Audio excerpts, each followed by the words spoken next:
Steps in, and we are all in line.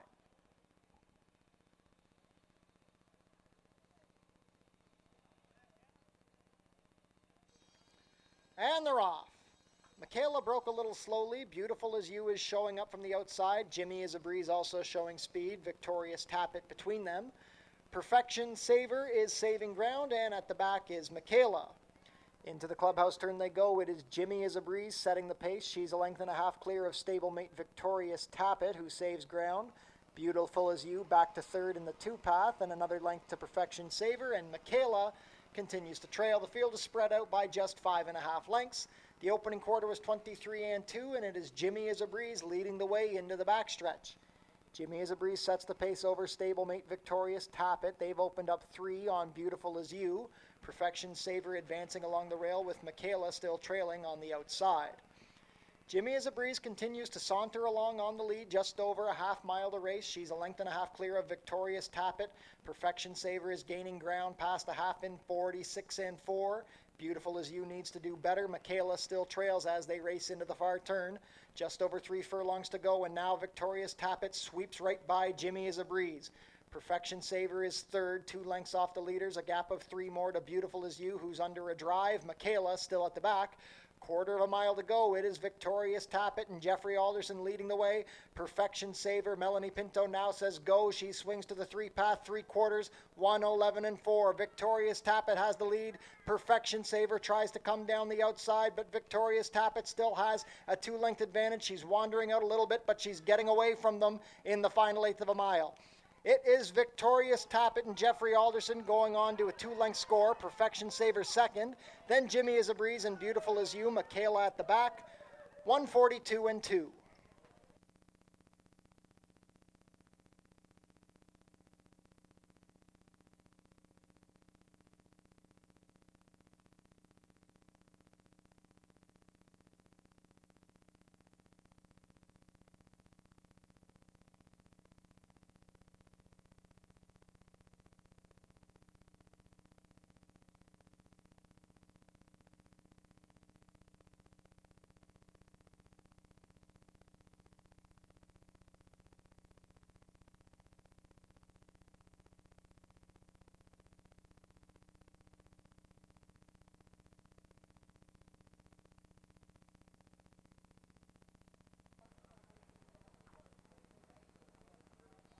And they're off.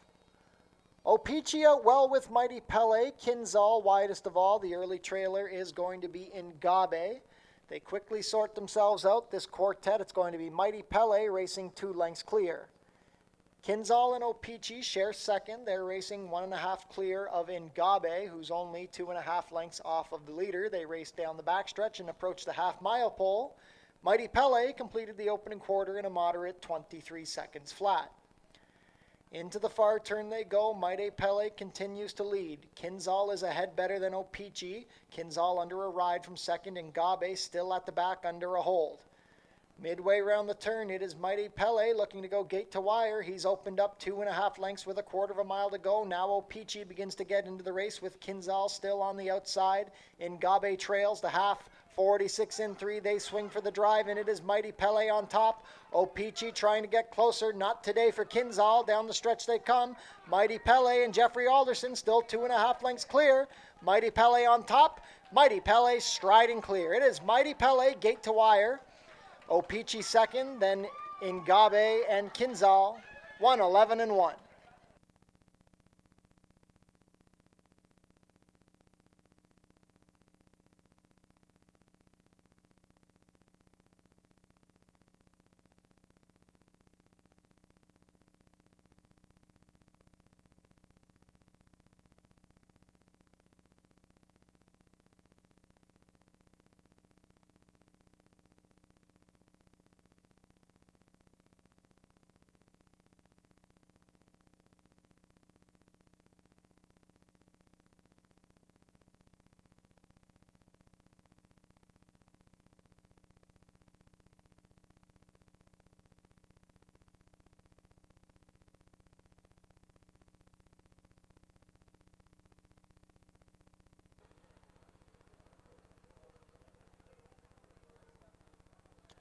And they're off.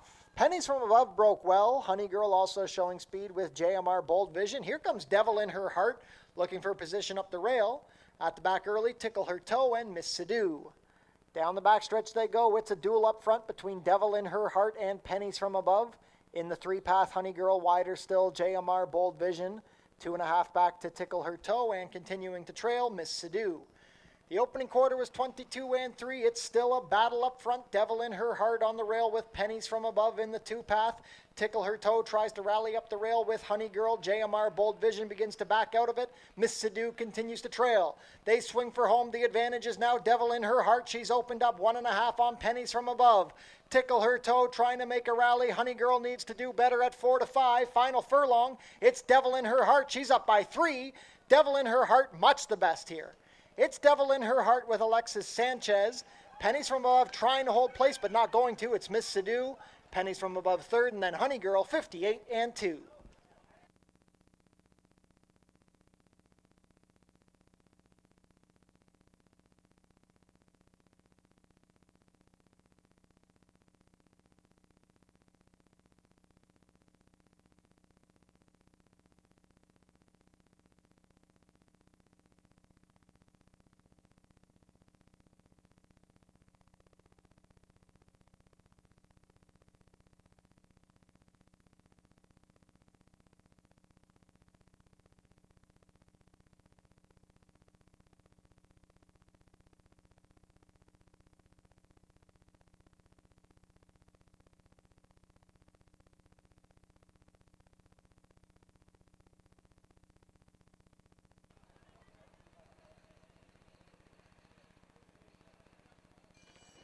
And they're off. Good Soldier broke a little slowly. Miss D's Pride is showing speed with Chicago Freddy to his inside. It's a stack of 3 next. Unbridled Inferno on the rail. War Doctor between horses and Give Me My Money 3 deep. And as they go into the turn at the back, Awesome Break and Good Soldier. It's a duel up front as they round the clubhouse turn. Chicago Freddy has the head in front of Miss D's Pride. Pocket spot 2 lengths back for War Doctor. It's another 2 back to Give Me My Money, who's racing 3 wide. Good Soldier splitting horses with Unbridled Inferno along the rail. Trailing the field down the backstretch is Awesome Break. The opening quarter was 24-2. Midway down the backstretch, Miss D's Pride now has the narrow advantage from Chicago Freddy, who quickly counterpunches. Good Soldier has gained a lot of ground. He's just 1.5 lengths off the lead. He's on the inside of War Doctor, who's angled to the 3-path.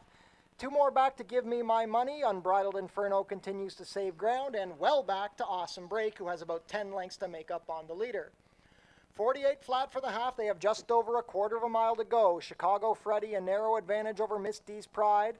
Good Soldier just needs racing room. Unbridled Inferno looks like he has plenty of horse and nowhere to go. Here comes Give Me My Money down the far outside. It is Give Me My Money trying to rally up to Miss D's Pride and Chicago's Freddy. Good Soldier looking for a path. 3 across the track. Miss D's Pride, Give Me My Money. Chicago Freddy nowhere to go for Good Soldier. Coming down to the wire. 3 in a line. Give Me My Money. Give Me My Money just up. Miss D's Pride second, then Chicago Freddy and Good Soldier. 127 flat.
And they're off.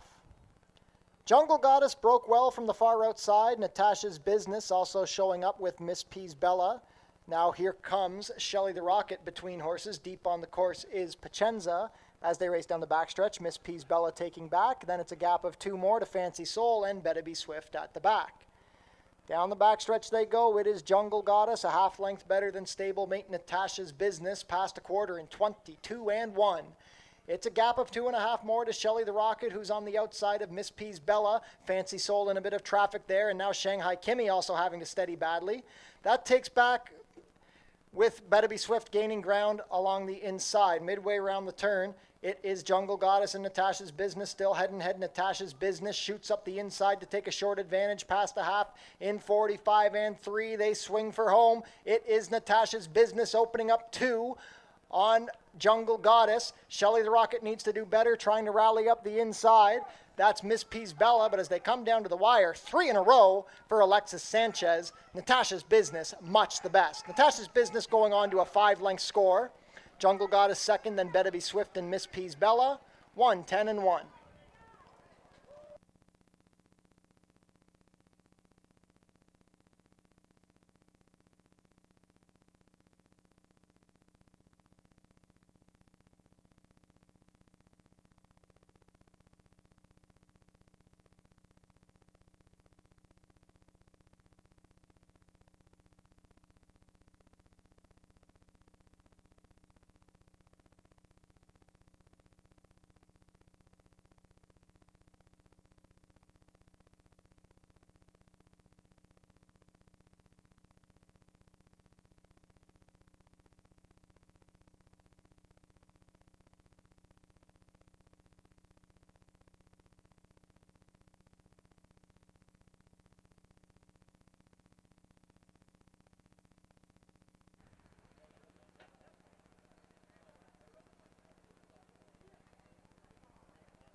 And they're off.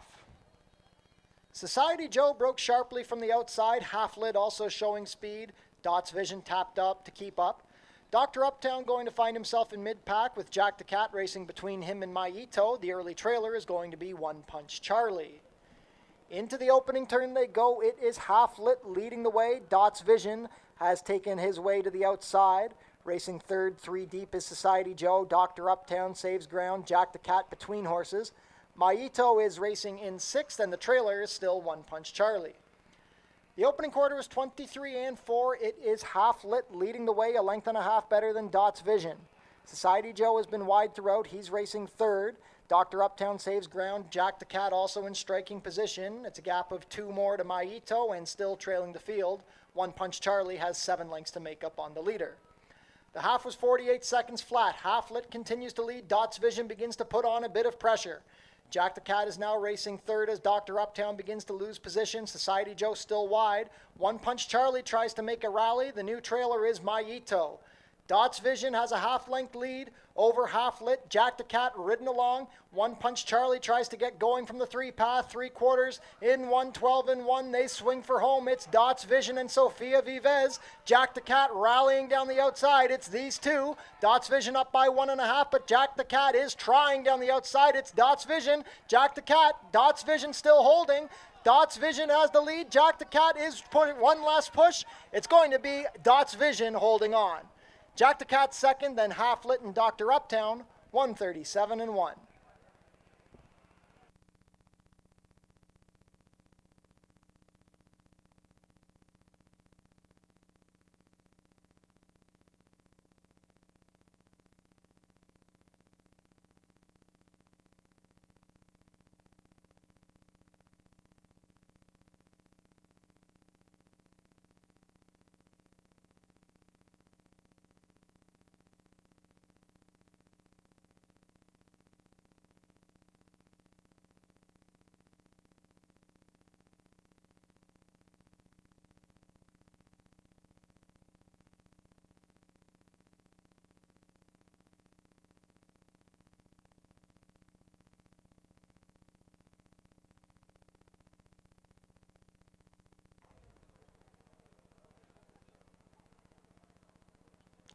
And they're off.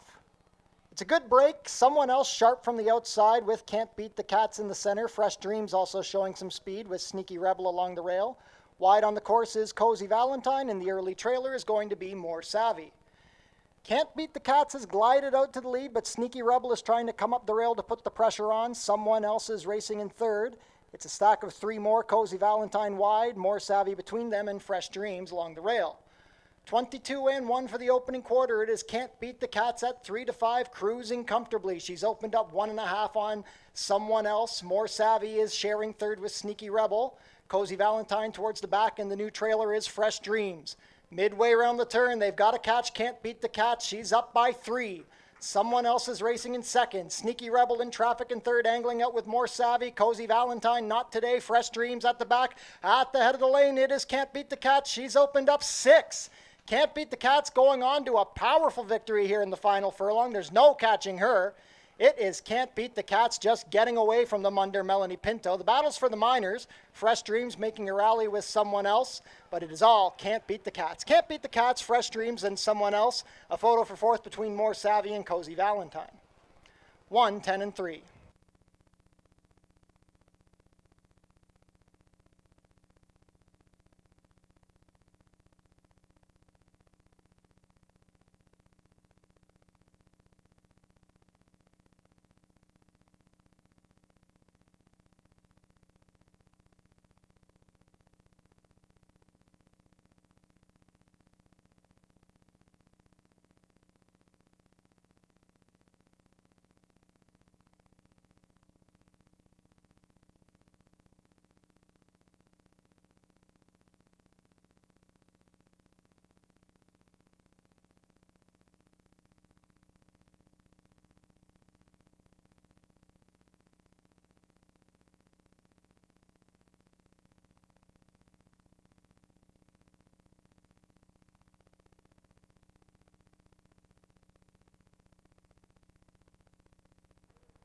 All in line. And they're off. Musical Ride out sharply from the far outside. Freret from the middle. Also showing up is Green Gables, and now Forest B splitting horses looking for the lead. Snell Flicka is in the pack. Hasn't Hit Me Yet, taking back a little bit. Then it's a gap of 3 to Sparkle Sammy, Crumlin Bird, and Brienne of Tarth is last and widest. Forest B is rushed out to a 2-length lead over Green Gables, who's second. Musical Ride third on the outside after the sharp beginning. Hasn't Hit Me Yet races in fourth, a length better than Freret and Snell Flicka. Then we have Sparkle Sammy saving ground. Brienne of Tarth is now past Crumlin Bird. 22 flat for the quarter, less than a quarter of a mile to go. It is Forest B leading the way into the stretch. Green Gables is angled off the rail to launch her bed. Hasn't Hit Me Yet also has some run. It is now Green Gables taking the lead from Forest B. Hasn't Hit Me Yet down the outside. Sparkle Sammy with a lot of run from the back. And here comes Freret. 5 with a chance. It's Green Gables with the lead. Sparkle Sammy flying. Freret. Crumlin Bird from the back. Who's it going to be? Freret on top. It's Freret. It's a photo for place between Sparkle Sammy, Crumlin Bird, and Green Gables. Fifth was Hasn't Hit Me Yet, 58 and 4.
Ladies and gentlemen, welcome to Fort Erie Racetrack on a balmy October afternoon. My car said 31 degrees earlier this morning. I couldn't believe it. It's currently 24 Celsius, 76 Fahrenheit. The main track is fast and the turf is firm with the rail out 12 feet. Just like yesterday, we have a bit of a wind coming from the southwest, 29 minutes to first post. Visit our website, fortierieracing.com, for information about everything going on at the track, live streaming of the races, and all of our race replays. Tune into the pre-race show to get info about the track conditions, scratches and changes, handicapping selections, and info about upcoming races and events. Racing will be back next week at Fort Erie, Monday the 9th and Tuesday the 10th. First post will be 1 o'clock. Fort Erie's Track-A-Lantern is taking place on Monday, October 9th. Kids in costume can come and trick-or-treat around the track. It all starts at 1. Fan Appreciation Day will be taking place on Tuesday, October 17th. We're going to have prize draws, free programs, and much more to celebrate the final live racing day of the season. It all starts at 1 o'clock. Head down to the Paddock Shack for burgers, hot dogs, sausages, fries, and poutine, plus beer and soft drinks, located near the walking ring. Be sure to book your table in the Turfside Dining Room, open on live racing days. Reservations are recommended. The Homestretch Bar and the Tiki Barbecue are closed for the remainder of the season. They will be opened again for Track-A-Lantern Day. Treat your team to an exciting day at the races. It's only $13.25 per person. The track pack includes 1 food item, 1 drink, and a Fort Erie live racing program. For more information, go to our website. Become a member of HPIBet.com today. Get $100 when you bet $100, plus your first bet is on us. Tune into Your TV Niagara for the Fort Erie Race Replay Show, Channel 700, Thursdays at 10:30 and Saturdays at 10. Pick 4 and Pick 5 pools are guaranteed at $10,000. The Pick 5s begin in races 1 and 4. The Pick 4s kick off in races 2 and 5.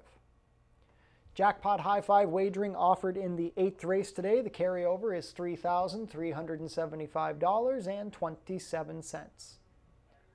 Smoking is allowed in designated areas only at Fort Erie Racetrack. No food or beverage are allowed in these areas, and no cannabis is permitted on the property. Coming up next are today's changes. No changes in race 1. In race 2, vet scratch the number 6, Feel Like Guessing. No changes in race 3. No changes in race 4. Race 5 has no changes. In race 6, vet scratch the number 1, Ricky Tornado. An overweight on the number 3, 2-year contract. The rider will be 1 pound over at 123. Rider change on the number 4, 5th season. Make the rider Christopher Husbands. Overweight on the number 5, Box and Score, 3 pounds over at 123. Vet scratch the number 7, Dr. Chappelle.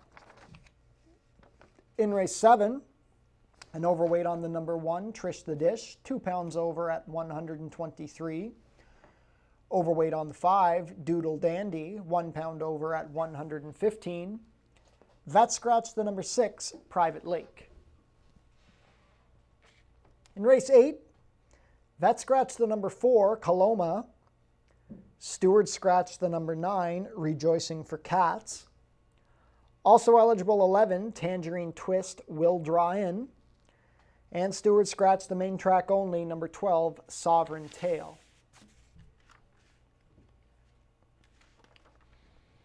Solid 8 race card coming your way for this Tuesday at Fort Erie. Some big fields later in the day.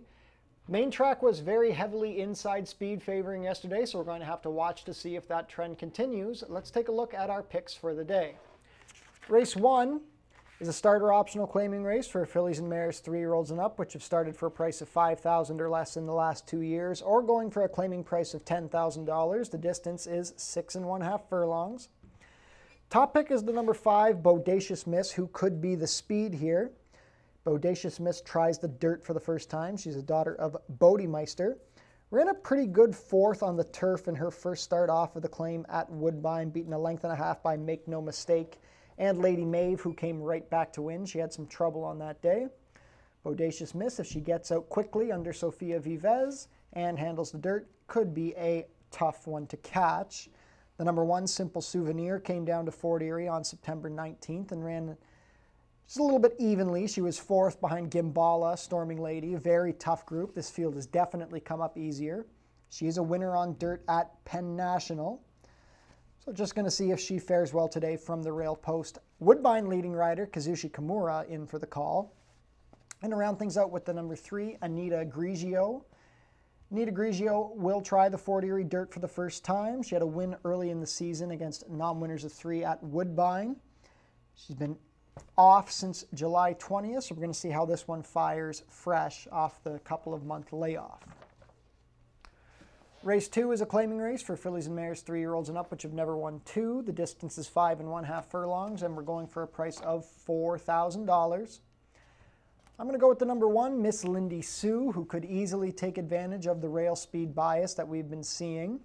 Miss Lindy Sue got loose on the lead last week and went gate to wire to win maiden 4,000 claimer.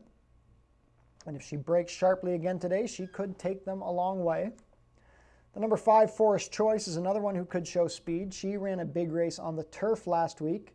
Got run down by I Got It Good and Tangerine Twist. She makes her second start with cheek pieces on today.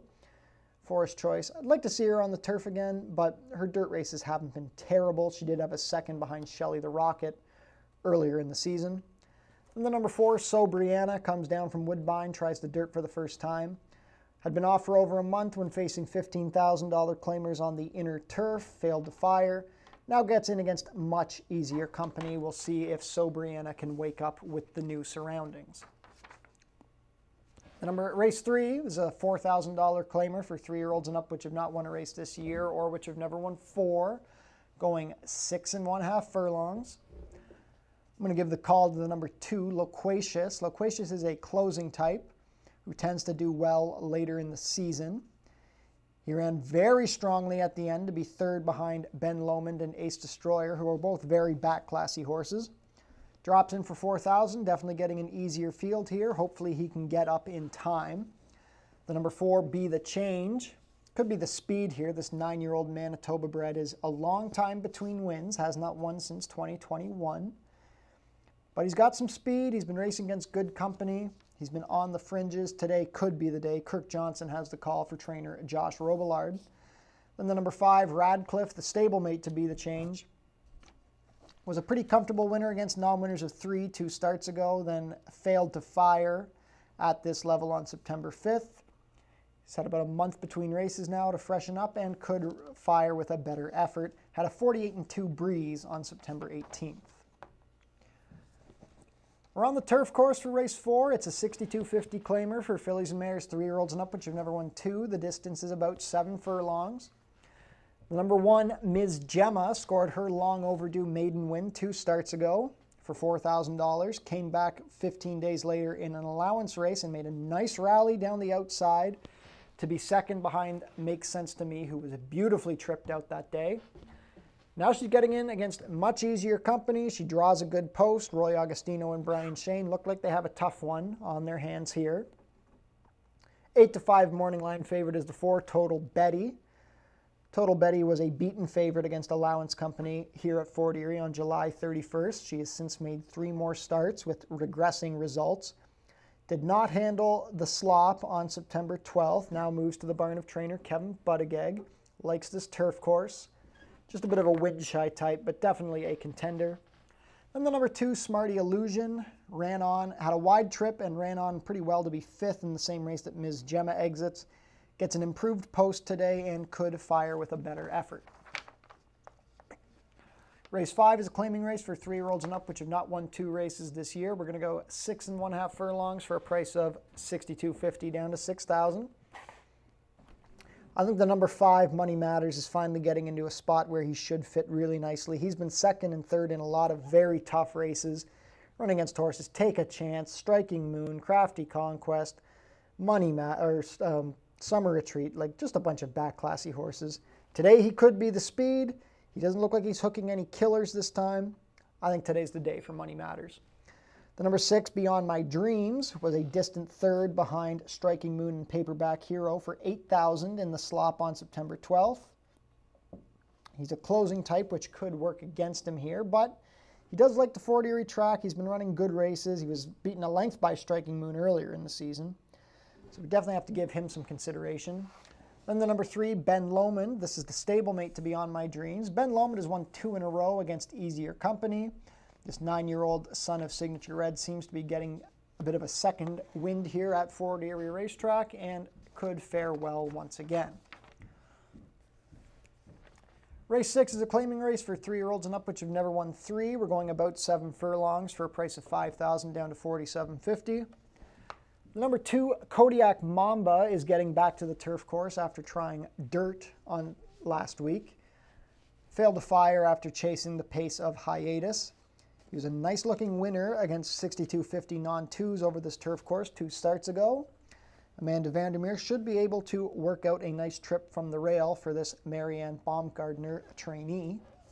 The number 5, Box and Score, comes down from Woodbine, where he has not been competitive against non-winners of 3 life there.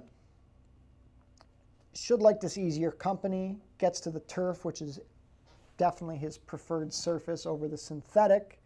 Steve Jadu will ride for trainer Julie Mathis. Then the number 6, Synchromesh. Had a tough trip 3 starts ago, then came back with a very easy win against 62.50 non-3s. Ran in the Puss in Boots Cup and definitely did not embarrass himself. He dropped back early and ran on to be 5th. Now he gets back to his condition. It's a short field. Synchromesh looks like an obvious contender.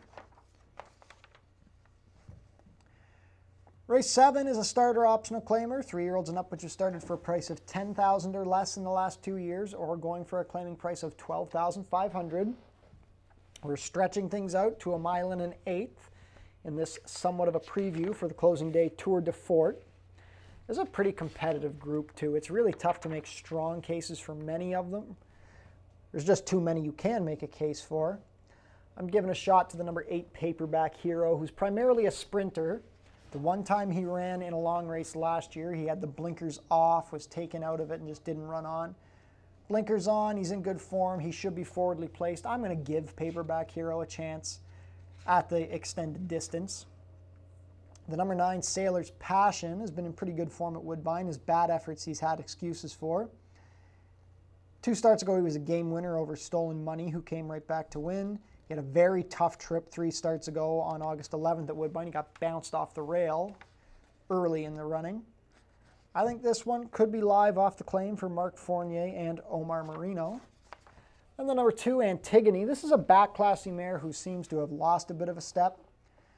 She just hasn't been firing in a couple of starts at Woodbine. Now, you can make a case that the distances and the surface on turf 2 starts ago just weren't really set up for her. She has won on turf on dirt before at Tampa Bay Downs. Antigone, definitely worth a look. Could be a speed factor here under Sofia Vives, who's having a lot of luck with front runners at Woodbine as of late.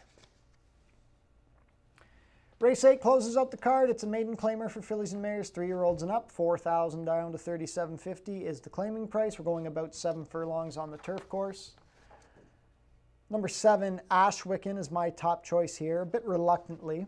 She was sent off as the favorite against the boys last week and didn't really have any excuses, just kind of ran on evenly to be 3rd. She didn't run terribly, she just didn't run up to expectations. She made 2 starts against the boys, now gets in against the girls, still running for $4,000. This should be the group she can break out against. The number 8, Kimono Kate, was sent off as the favorite, but hung, as she often does, to be beaten by Tequila's Melody a couple of weeks ago.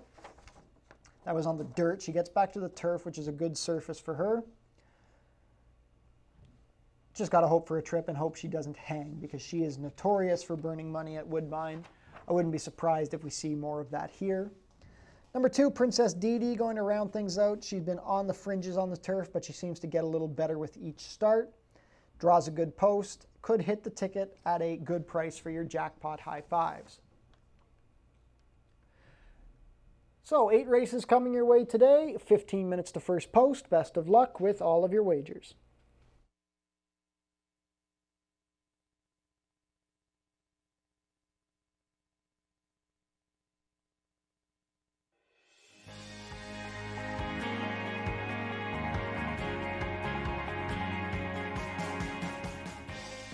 It's easy to make a bet on HPIBet.com. Follow these simple steps and you'll be betting in no time. First, go to the HPIBet.com website. Sign in to your HPIBet account. Find the track and race you want to bet on. Click on the Place Bet button. Click on the bet type you want to wager with.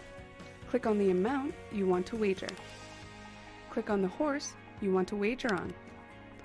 Click on the green Place Bet button. Review your bet confirmation information. It's all done. Remember, all this can be done on most mobile devices. Now cheer on your pick to victory.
Field is making their way on track for today's first race. It's a starter optional claiming event for fillies and mares 3-year-olds and up, which have started for a claiming price of $5,000 or less in the last 2 years, or going for a claiming price of $10,000.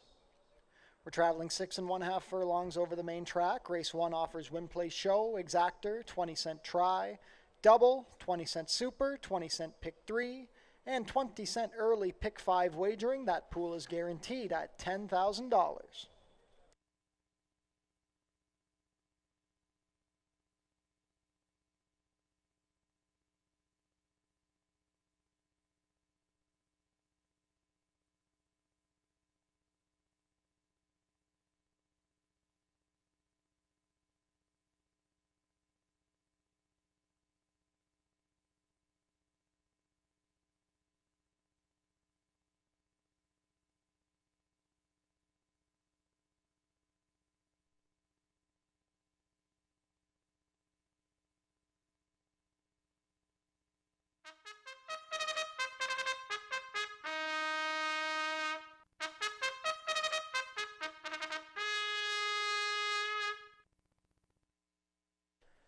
Race 1 post parade, number 1 is Simple Souvenir, Kazushi Kimura in to ride for owner-trainer Steven Cherkop.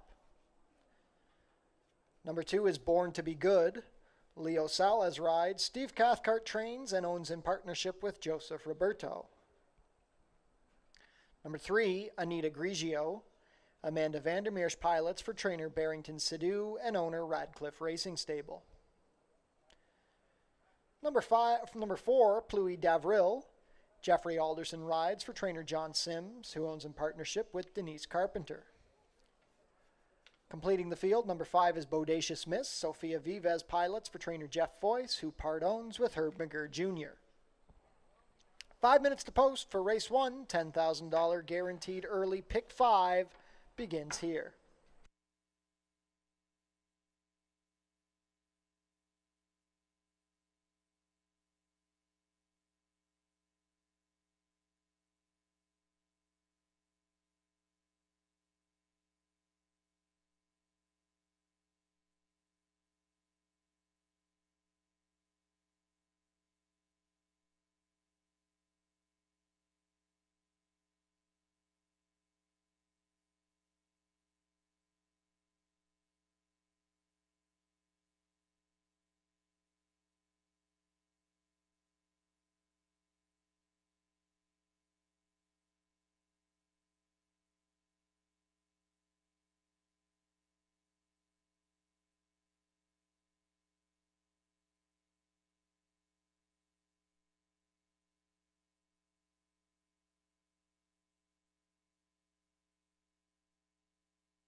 Just 1 minute to post for race 1.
Field for race 1, heading towards the starting gate, about to head behind. It is now post time.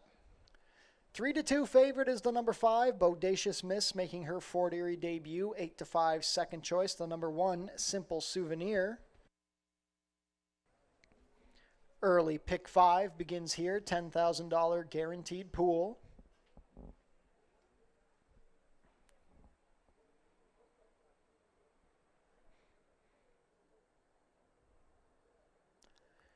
First to go up is Simple Souvenir with Kazushi Kimura.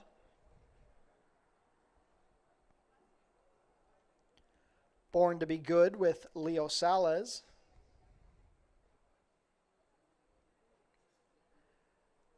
Anita Grigio with Amanda Vandermeersch. Pluie Davril, Jeffrey Alderson. Last up at 6-5, Bodacious Miss and Sofia Vives.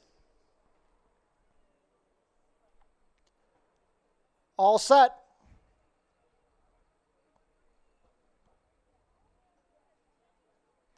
And they're off. Born to be Good out well. Bodacious Miss hustled out from the outside. It's going to be Bodacious Miss to get out to set the pace. Up the fence, Simple Souvenir looking for position on the inside of Born to be Good. Deepest on the track is Pluie Davril, and the early trailer is going to be Anita Grigio. They race within the 5 furlong pole. It is Bodacious Miss leading the way under Sofia Vives. She's a length clear of Simple Souvenir as they race the opening quarter in 22 and 4. Born to be Good just a length off the lead 2. Pluie Davril is still wide as they go into the turn. Anita Grigio continues to trail the field. Just over 3 furlongs to go. Bodacious Miss has opened up 2.5. Simple Souvenir now asked for a little more from second with Born to be Good. Pluie Davril still 3 wide and tailing off at the back Anita Grigio. The half was 45 and 4. Bodacious Miss still going comfortably on the lead. She's up by 4 lengths as they swing for the drive. It's Bodacious Miss leading the way. Simple Souvenir needs to do better from second. Born to be Good under a drive, trying to hold third from Pluie Davril within the final furlong. It's Bodacious Miss on top. Simple Souvenir trying to make a race out of it. Still has 4 lengths to make up. Coming down to the wire, it's all Bodacious Miss. Bodacious Miss going to hold on to a 2-length score. Simple Souvenir second, then Born to be Good, Pluie Davril, and Anita Grigio, 117 flat.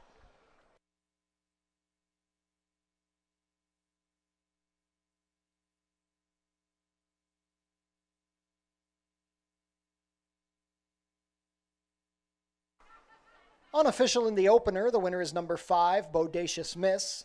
Second, number 1, Simple Souvenir. Third, number 2, Born to be Good. And fourth is the 4, Pluie Davril. Unofficial race 1 order, 5-1-2-4.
Now returning to the winner's circle, the unofficial winner of today's first race, number 5, Bodacious Miss. Bodacious Miss is a 5-year-old bay mare by Bodemeister out of Mrs. Donaghy, bred here in Ontario by Steve Owens. That's a gate-to-wire score for Sofia Vives. Bodacious Miss is trained in part owned by Jeff Voice, owned in partnership with Herb McGurr Jr. That's the 5th lifetime win in 20 starts for Bodacious Miss. 3 wins so far in 2023. She completes the 6 1/2 furlongs at a time of 117 flat. Hold all tickets until race 1 is made official.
It's official. Prices are up. Bodacious Miss pays $5.10, $2.80, $2.20.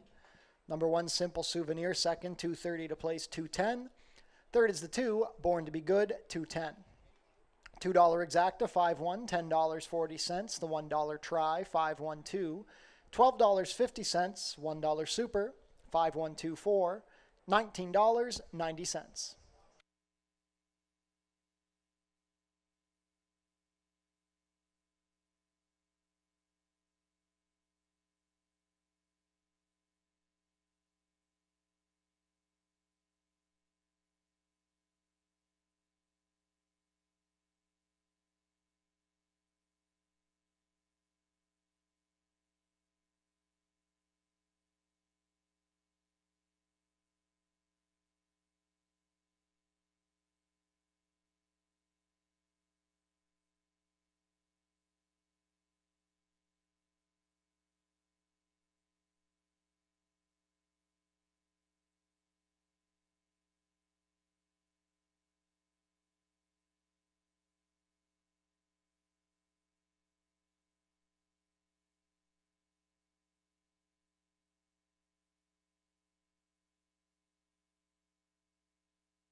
Racing is back next week at Fort Erie, Monday and Tuesday. First post both days will be 1 o'clock.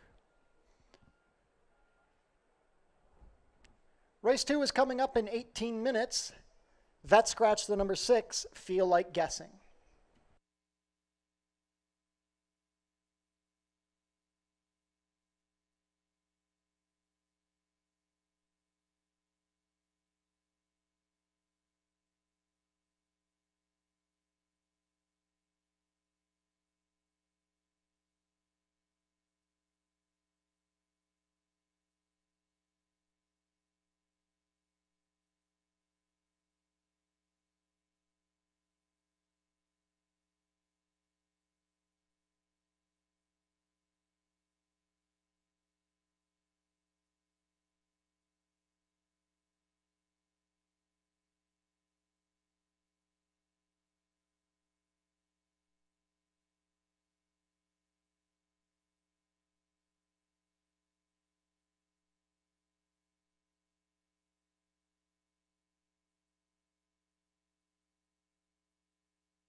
The early pick four gets underway here in race number 2 for fillies and mares, a $4,000 claiming event, non-winners of 2 life, set to go 5.5 furlongs here on the main track. Now we do have a scratch of the number 6, Feel Like Guessing, which leaves us with a field of 5. And I'm going to go with the number 1, Miss Lindy Sue on top here for trainer Julie Mathis. Last time out, she obviously dropped this one in class, but also got this one onto the main track at the 6 furlong distance, and she was very quick in that 10-horse event, and once in front, stayed in front throughout and was able to win by a length and a quarter. And I think with the inside draw today, Melanie Pinto probably going to try to carve out a similar trip here and might be able to do so, especially at this 5.5 furlong distance. Now the main rival, probably the horse that's going to take most of the respect, is the number 3, Very Unified, out of the Daniel Wills barn. When you look at this horse's races, they're good, but they just haven't been good enough to win. In terms of this one in the stretch, has kind of gotten tired in those final stages, or maybe has just been passed by better horses. And the reason I bring that up is last time out, Devil in Her Heart won that race. 2 starts back,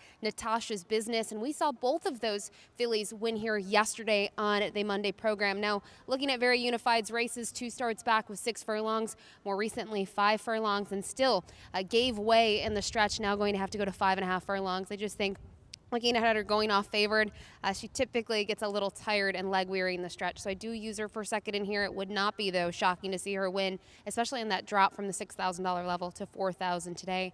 And finally, with the scratch of the number 6, Feel Like Guessing, I go to the number 2, Only Believe, underneath in the 3rd spot. This is the mare who, when she shows up, she's typically getting those checks. We've seen that all season long. She's 5 for 8 in the money. I'm going to draw a line through her most recent race. I think her connections took a shot on the turf to see if that would be a wake-up call, and unfortunately, she just didn't handle the surface. And to see her back in the entry box so quick, I think is a positive sign. And as I mentioned, she's going to get back on the dirt, and I think that is the key thing with her. But for me, going to go to the 3-year-old filly on the inside by Society's chairman. That's the number 1, Miss Lindy Sue, to try to get back-to-back victories here in the upcoming second race. Best of luck.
Field is making their way on track for today's second race. Race 2 is a claiming race for fillies and mares 3-year-olds and up, which have never won 2 races. We're going to go 5.5 furlongs for a claiming price of $4,000. Race 2 offers win, play, show, exactor, 20-cent try, double, 20-cent super, 20-cent pick 3, and 20-cent early pick 4 wagering. That pool is guaranteed at $10,000.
Post parade for race 2, away from parade, is the number 1, Miss Lindy Sue. Melanie Pinto rides for trainer Julie Mathis and owner Bruno Schickadans. Brian Corbett owns and trains the number 2, Only Believe. The rider is Brandon Boulanger. Number 3 is Very Unified. Chris Husband's in the saddle for trainer Danny Wills and owner Jeannie Ryan. Number 4 is So Brianna. Rachel Slavinsky has the call for trainer Billy Theranos and owners Becklawat Stable and Zona Pereira. Completing the field, number 5 is Forest Choice. Mark Lee Buchanan rides for trainer Roy Augustino and owner Stuart McQueen. Scratch the 6, we have 3 minutes to post. For race 2, $10,000 guaranteed early pick 4 begins here.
Starting gate moving into position. Not much time left to get your race 2 wagers in. $10,000 guaranteed pick 4 begins here.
Field for race 2 is approaching the starting gate. It is now post time. Even money favorite is the number 1, Miss Lindy Sue, a last out winner. 2-1 on the number 3, Very Unified. 7-2 on the 4, Sobriana, in from Woodbine. 5-horse field kicks off the $10,000 guaranteed early pick 4. First to load is the favorite, Miss Lindy Sue with Melanie Pinto. Long shot Only Believe and Brandon Boulanger. Gate 2. Very Unified down to 9-5 with Chris Husbands.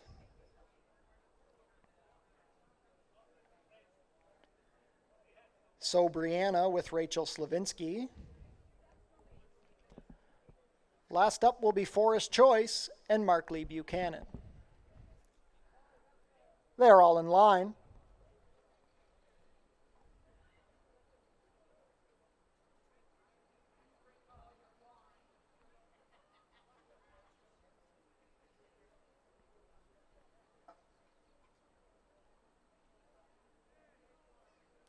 And they're off.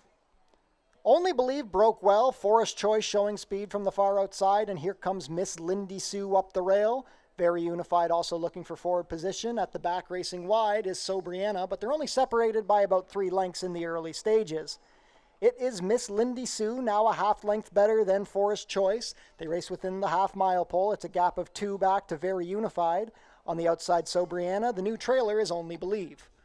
Opening quarter, 22-4, into the turn they go. It is Miss Lindy Sue at 3-5, being hounded by Forest Choice.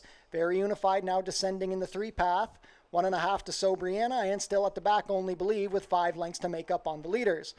Less than a quarter of a mile to go. They swing for the drive. It is Miss Lindy Sue. She's put away Forest Choice, but now she has to deal with Very Unified. Plenty of room up the fence for Sobriana. 3 across the track with 1/8 of a mile to go. Sobriana up the fence takes the lead. It is Sobriana and Rachel Slavinsky. She's opened up 2. The battle is for second between Very Unified and Miss Lindy Sue. Sobriana in front. Miss Lindy Sue held second. It's a photo for show between Very Unified and Only Believe. 105 flat.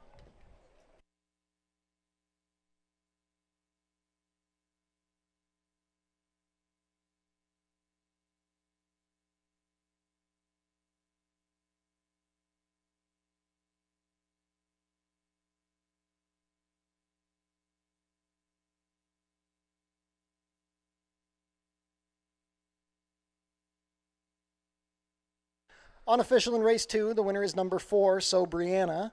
Second, the 1, Miss Lindy Sue. It's a photo for show. Hold all tickets.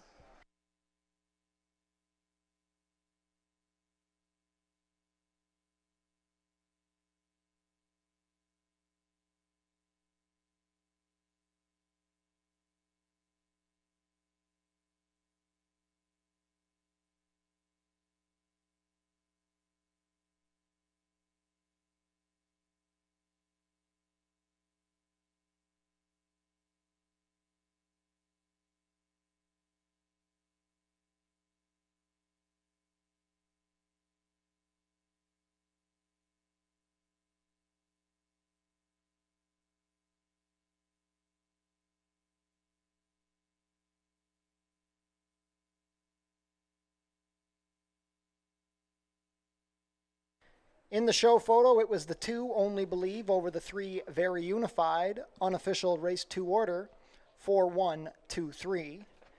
Now back to the winner's circle, the unofficial winner of today's second race, number 4, Sobriana. Sobriana is a 4-year-old chestnut filly by Reload, out of Skylies Gold Lined. Bred here in Ontario by Bonnie Kirkwood Pivoy and Northern Dawn Stables. Slipping up the rail under Rachel Slavinsky, Sobriana is trained by Billy Theranos for owners Becklowat Stable and Zona Pereira. First win of the season for Sobriana. She takes her Fort Erie debut, 5 1/2 furlongs in a time of 105 flat. Hold all tickets until race 2 is made official.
It's official. Prices are up. So Brianna pays $11.20, $463.10. Number 1, Miss Lindy Sue second, $252.10.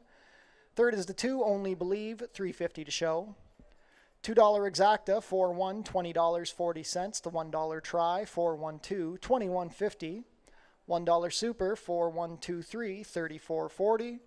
And the $2 double, 5-4, $28.90.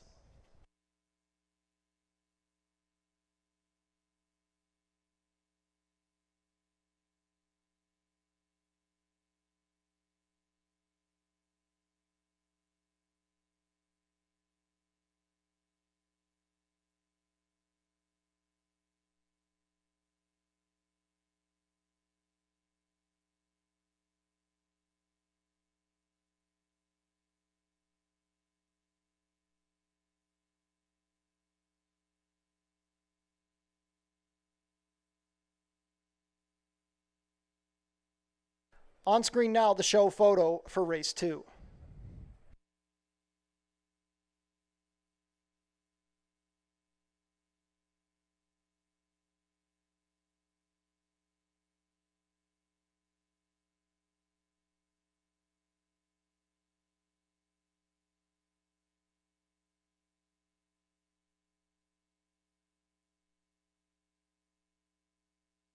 We want to wish a very happy birthday to one of our own, Rebecca Orlowski.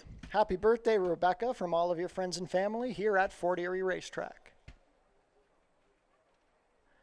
Race 3 is coming up in 17 minutes. There are no changes.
Race 3 is up next. Colton Gelding's here. $4,000 claimers set to go 6.5 furlongs on the main track. And I'll kick things off here with the number 6, Big Brown Brewski, who has simply needed every bit of ground in his last couple of efforts. He's been able to rattle off those back-to-back wins. He's gotten the pace setup that he's needed, and he's just looked good doing so. So now in this year, you look at his record, 6 right in the money, and those are his lone 2 wins on the season. I like that he draws the outside in here, and he is going to need some pace help, I think. And I think that's maybe one of the murky things in this race. On paper, there's not a ton of speed side on, but I think there's maybe 1 or 2 horses that I can see being forwardly placed, and they're towards his inside. So use him on top in here. I think the number 2, Loquacious, we're going to see a much improved performance from.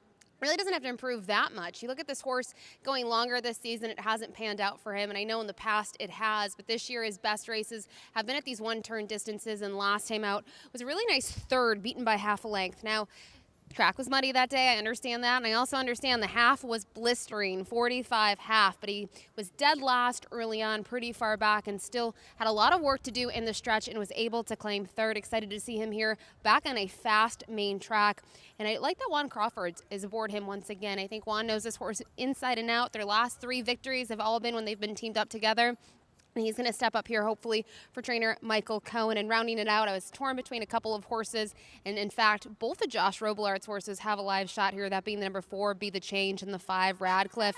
I could see both of them being pretty close to the pace, if not on the lead. And ultimately, I did go to the 9-year-old in here. Be the Change is my 3rd pick. I think he disappointed last time out. Ben Lohman, though, we'll see later today, ended up rattling off another victory after that race on September 5th. And just prior to that, I thought Be the Change ran a really big race behind Sophia Sluggard, also a stablemate of his, and ended up missing just by half a length in there. Kind of coughed it up in the end, but I thought it was a good performance. And as I mentioned, I think the big thing with this horse is he figures to be forwardly placed. It's whether or not he has enough firepower in the lane to get the job done. So I did look elsewhere. In terms of recent form, the number 6, Big Brown Brewski, is hard to knock, but he is jumping up against some more seasoned vets in here. Best of luck.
Field is making their way on track for today's third race. It's a claiming event for 3-year-olds and up, which have not won a race this year or which have never won 4 races.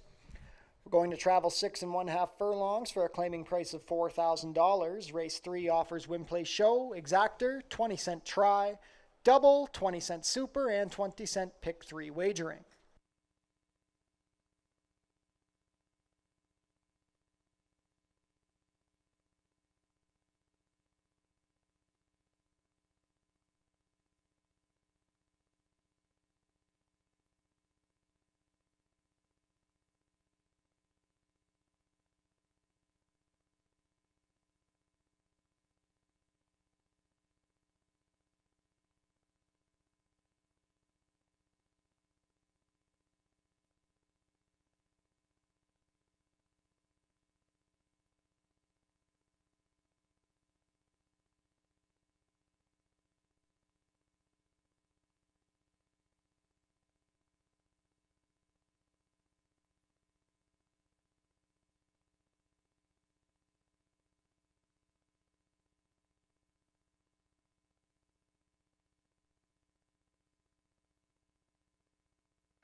Race 3 post parade, away from parade, the 1 is Bocelli.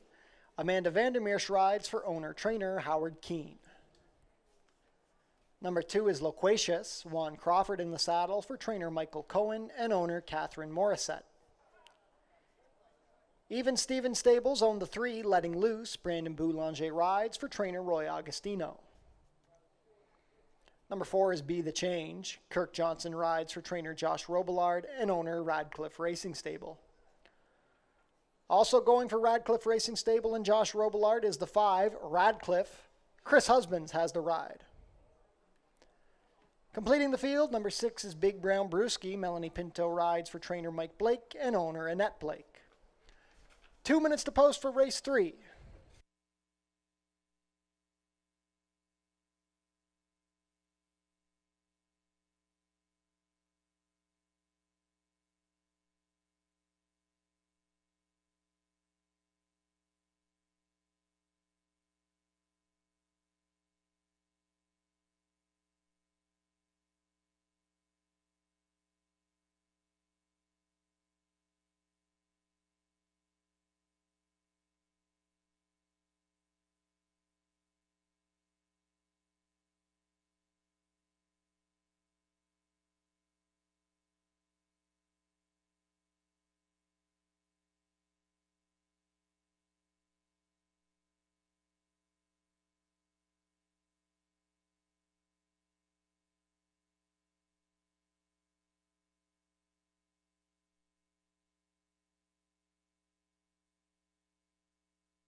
Race 3 field, heading behind the starting gate. It is now post time.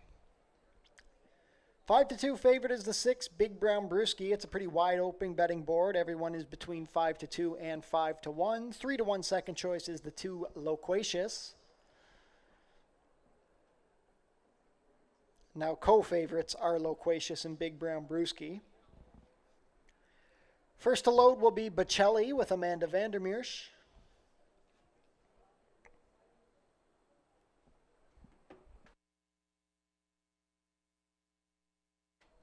Loquacious and Juan Crawford, gate 2.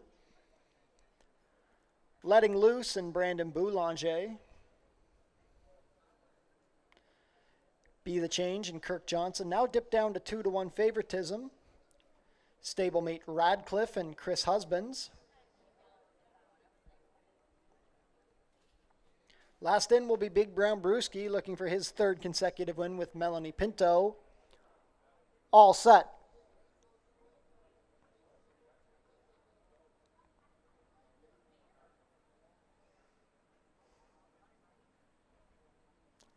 And they're off. Radcliffe broke sharply with Letting Loose also showing some speed. Big Brown Brewski is deep on the course with Be the Change racing between horses. At the back early are Bocelli and Loquacious. It is Radcliffe on top. He's glided to the rail and he has a 1.5 length lead over Big Brown Brewski, who's forwardly placed. Letting Loose slipping up the inside to put pressure on. Be the Change is still in forward position. Still at the back, Loquacious and Bocelli. Very moderate opening quarter, 23-2. It is now a duel with Letting Loose on the inside of Radcliffe. They're head and head, and they've opened up 3 lengths on Be the Change. Loquacious gathering momentum. He's into 4th along the inside past Big Brown Brewski. Bocelli has 7 lengths to make up on the leaders. 5/16 of a mile left to go. The half was 46-1, and Letting Loose is now a length clear of Radcliffe. But here comes Loquacious moving nicely into 3rd, angling to the 3 path. Be the Change is tired. Big Brown Brewski and Bocelli both need to do better. At the top of the stretch, it is Letting Loose and Brandon Boulanger. They're up by 2. Loquacious trying to rally down the far outside. Letting Loose looks like he's still going comfortably. Letting Loose, Loquacious. Letting Loose holding. It's going to be Letting Loose and Brandon Boulanger. Letting Loose wins by a length over a closing Loquacious. Radcliffe held 3rd over Bocelli. 117 flat.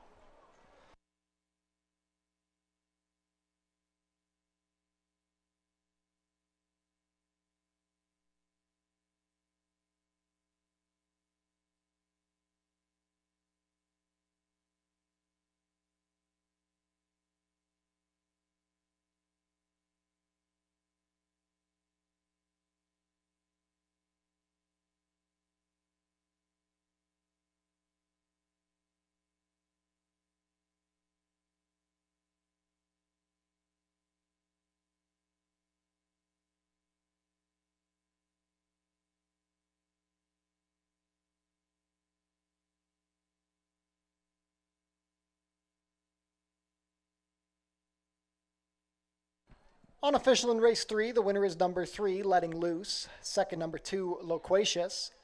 Third, number 5, Radcliffe. And 4th is the 1, Bocelli. Unofficial race 3 order, 3-2-5-1.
Now returning to the winner's circle, the unofficial winner of today's third race, number 3, Letting Loose. Letting Loose is a 5-year-old bay gelding by Amy's Holiday out of Sarah's Rahi Dancer, bred here in Ontario by Colebrook Farms. Ridden to victory today by Brandon Boulanger. Letting Loose is trained by Roy Augustino for Even Steven Stables. That's the first win of the season for Letting Loose, his 4th in 18 starts. He completes the 6 1/2 furlongs today in a time of 1:17 flat. Hold all tickets until race 3 is made official.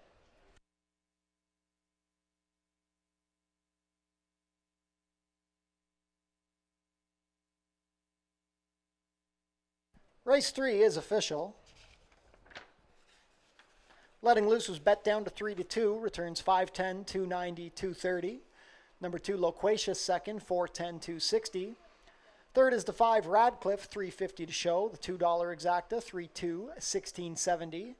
$1 try, 325, $39 even. The $1 super, 3251, $116.50. $2 double, 4-3, 2620, and the $1 pick 3, $43.30.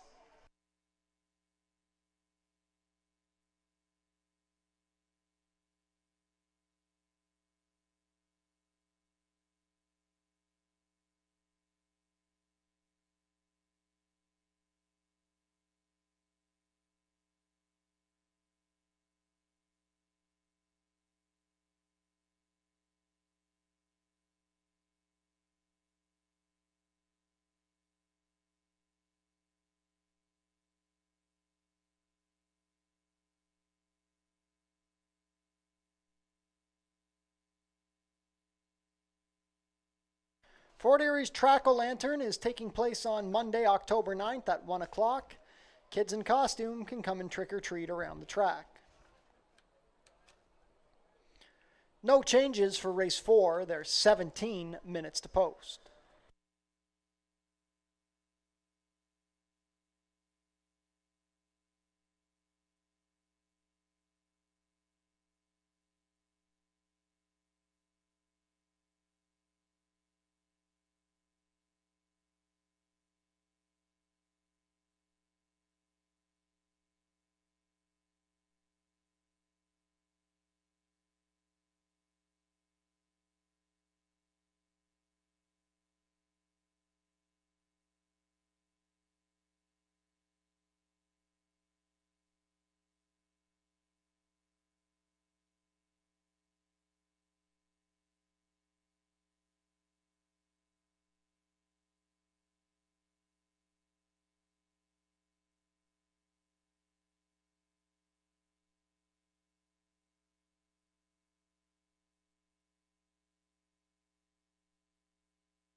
Well, we get on the turf here in race number 4. Non-winners of 2 life, fillies and mares in for the tag of $6,250 at a distance about 7 furlongs. And to me, I think there are 2 horses that stand out in here, that being the number 1, Miss Gemma, and the 4, Total Betty. And I'm going to kick things off with Total Betty, who now joins the barn of Kevin Buttigieg for Colebrook Farms.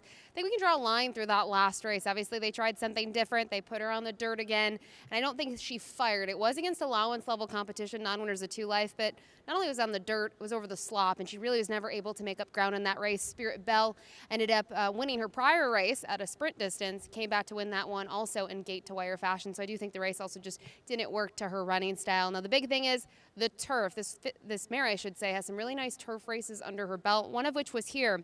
You can find that race 4 starts back when she finished second, beaten by 2 lengths behind Brienne of Tarth, who's been quite the horse for the Julie Mathis barn. And then after that, this one followed it up with a nice effort up at Woodbine against $15,000 non-winners of 2 lifetime, and ended up finishing second once again. Now in her race here, going 7/8, she did kind of cough it in late in that race, but I think Brianna Tarth got the setup that she needed and was able to just move by this one. And I think overall, Total Betty ran a very good race. So I do use her on top. I think the main horse that could beat her in here is the number 1, Miss Gemma. And if you look at her, she's not necessarily a big filly by any means, but she certainly loves the turf course here at Fort Erie. And when you look at her connections, they claimed her for $4,000 out of a dirt race. They put her at the maiden special weight ranks 2 starts in a row. And I actually think if you look at those races in the replays, they look better if you watch the replay. She was stepping up off that low claiming price, and I think she held her own. And then once she got back against $4,000 maiden claimers, she was a really good second behind Favorite Channel, and then was able to win and was much the best at the mile distance. And last time out, at odds of 17-1, she was able to carve out a trip somehow, ended up finishing second, beaten by 2 lengths at today's distance. And that race was just a week ago. And just kind of looking at her here in the walking ring, she's a little quirky at times, but I thought she was pretty good during the saddling process, which is a positive sign. Typically, she can get a little hot, and she looks very good. And I think the connections have faith in her on this quick turnaround to have a big shot here in this race. And finally, from here, I thought it was wide open. I do give the number 2, Smarty Illusion, another try. After finishing 5th in that same race that Miss Gemma exits, this is a closer through and through. We've seen that time and time again, and she's going to need some pace help to have a shot. But I do think last time out, she did close nicely. She did have to go wide, and maybe she can step up here as well on that little bit of class relief, similarly to Miss Gemma. But for me, I do go to the number 4, Total Betty, on top here in race number 4. Good luck.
Field is making their way on track for today's fourth race. Race 4 is a claiming event for fillies and mares 3-year-olds and up, which have never won 2 races. We're going about 7 furlongs over the turf course for a claiming price of $62.50 down to $6,000.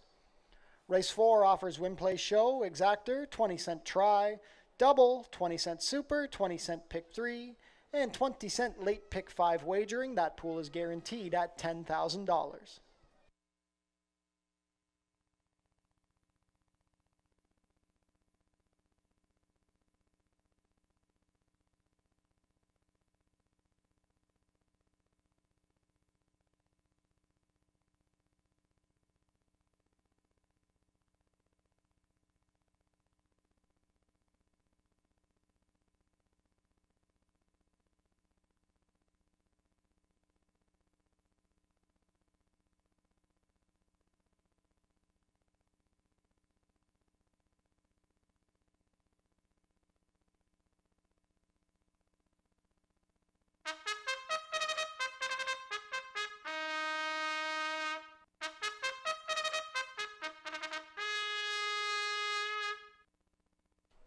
Race 4 post parade number 1 is Ms. Gemma.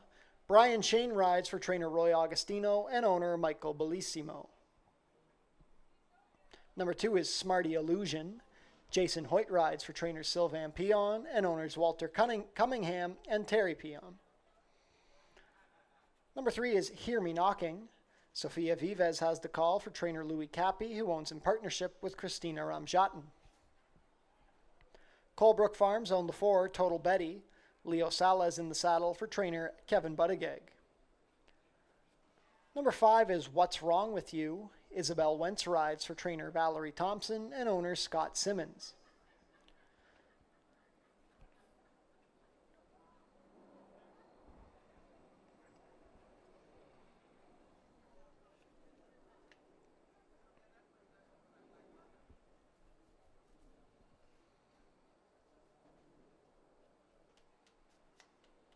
We'll come back to the 6, number 7, Original Me. Amanda Vandermeersch rides for trainer Howard Keene and who owns in partnership with Christina Mills.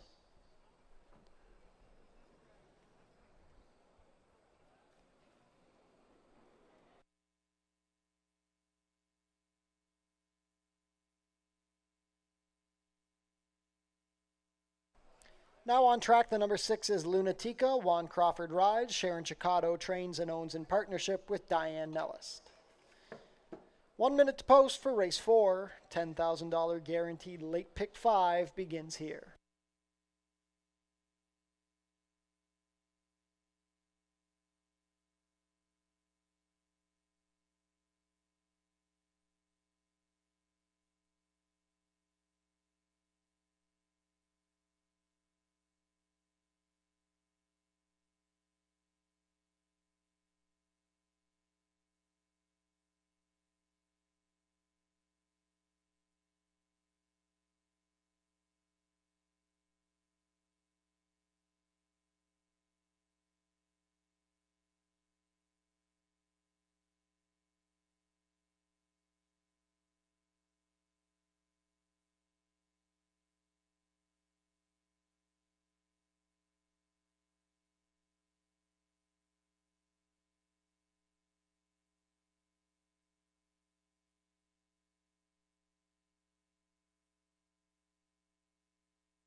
Starting gate crossing on to the turf course. Not much time left to get your race 4 wagers in. $10,000 guaranteed late pick 5 begins here.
Race 4 field is approaching the starting gate. It is now post time. $10,000 guaranteed late pick 5 begins here.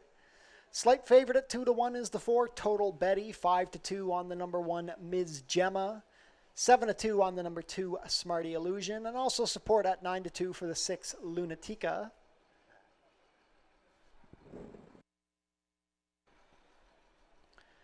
Set to begin loading.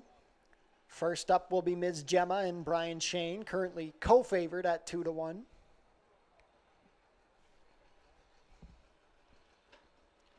Smarty Illusion and Jason Hoyt.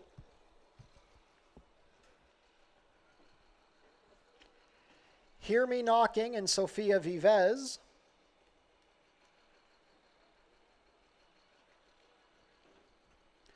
Total Betty and Leo Salas. What's Wrong With You and Isabel Wentz. Lunatica with Juan Crawford. Last in will be Original Me and Amanda Vandermeersch. All in line. And they're off. Total Betty out well with What's Wrong With You. Hear Me Knocking, hustled out for early speed. Original Me looking for position from the far outside. Then we have Smarty Illusion saving ground. At the back early, Lunatica and Ms. Gemma. Into the clubhouse turn they go. After being asked for that early speed, it is Hear Me Knocking, racing a length better than Total Betty. Pocket spot in third for What's Wrong With You. She's a length better than Original Me, who's on the outside of Smarty Illusion. It's a gap of 5 back to Lunatica and Ms. Gemma still at the back. 24-2 for the opening quarter, and now they're beginning to put the pressure on. Hear Me Knocking. Total Betty is second on the inside of What's Wrong With You. Gap of 2 more to Original Me, then Smarty Illusion. 4 more to Lunatica and Ms. Gemma, who begins to advance on the outside. 24-2 for the quarter. Into the far turn they go. It is still Hear Me Knocking, now taking pressure from What's Wrong With You. 47-2 to the half. Total Betty is in third. Here come Original Me and Smarty Illusion. Ms. Gemma gathering momentum from the back. Well back to Lunatica. Out of the turn and into the home stretch they go. It is still Hear Me Knocking with the lead. Smarty Illusion looking dangerous, and here comes Ms. Gemma finding a split. Smarty Illusion takes the lead. Ms. Gemma rallying down the outside, and here comes Original Me looking to pull off a shocker. Smarty Illusion has opened up 2. Ms. Gemma is trying to close, but it's going to be Smarty Illusion. Smarty Illusion and Jason Hoyt wrapped up in the final 70 yards. They win by 2.5 over Ms. Gemma, then Hear Me Knocking and Original Me, 126-1.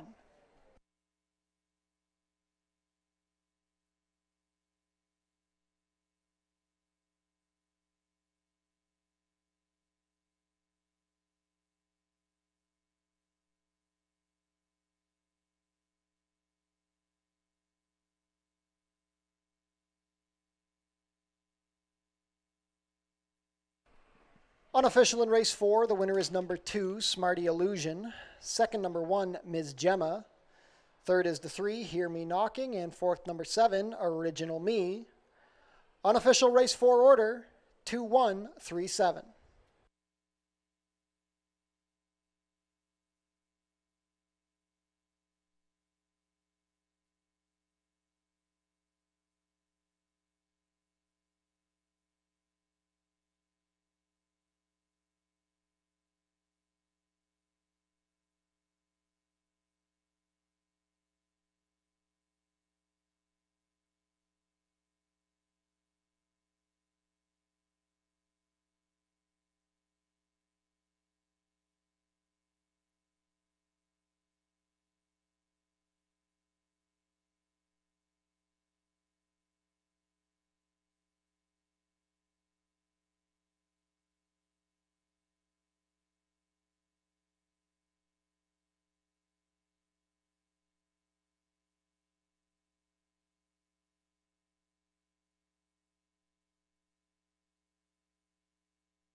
Race 4 is now official. Back to the winner's circle, the official winner of today's fourth race, number 2, Smarty Illusion.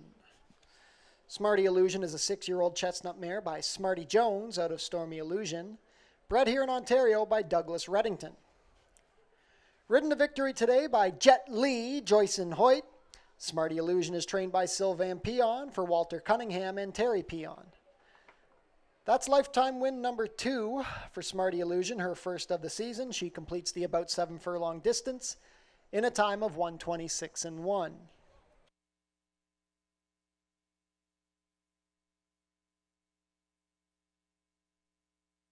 Prices are up. Smarty Illusion, $870, $340, $250. Number 1, Ms. Gemma second, $290, $230. Third is the 3, Hear Me Knocking, $630. $2 exacta, 2-1, $16.30. The $1 try, 2-1-3, $37 even. The $1 super, 2-1-3-7, $419.30.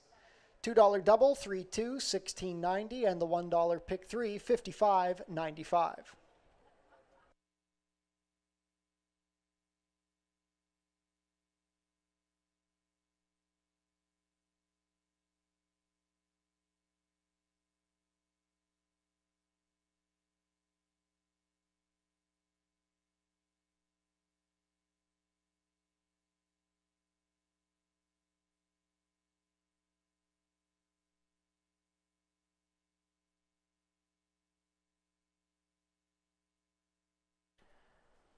We want to wish a very happy birthday to another valued employee here at Fort Erie, Shirley Solon. Happy birthday, Shirley, from all of your friends, family, and co-workers here at Fort Erie Racetrack. Race 5 is coming up in 16 minutes. There are no changes.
We're back on the main track here for race number 5, which kicks off that late pick 5 at 6.5 furlongs. This event's for non-winners of 2 on the year, and this is a $6,250 claiming event. And on paper, there's not a whole heck of a lot of pace signed on. I think Money Matters, if he wants the lead in here, he can get it. But I'm going to go for an upset in here, maybe a slight upset with the number 2, Jack Beanstalk, who I think is just better than what he's shown in his last couple of efforts.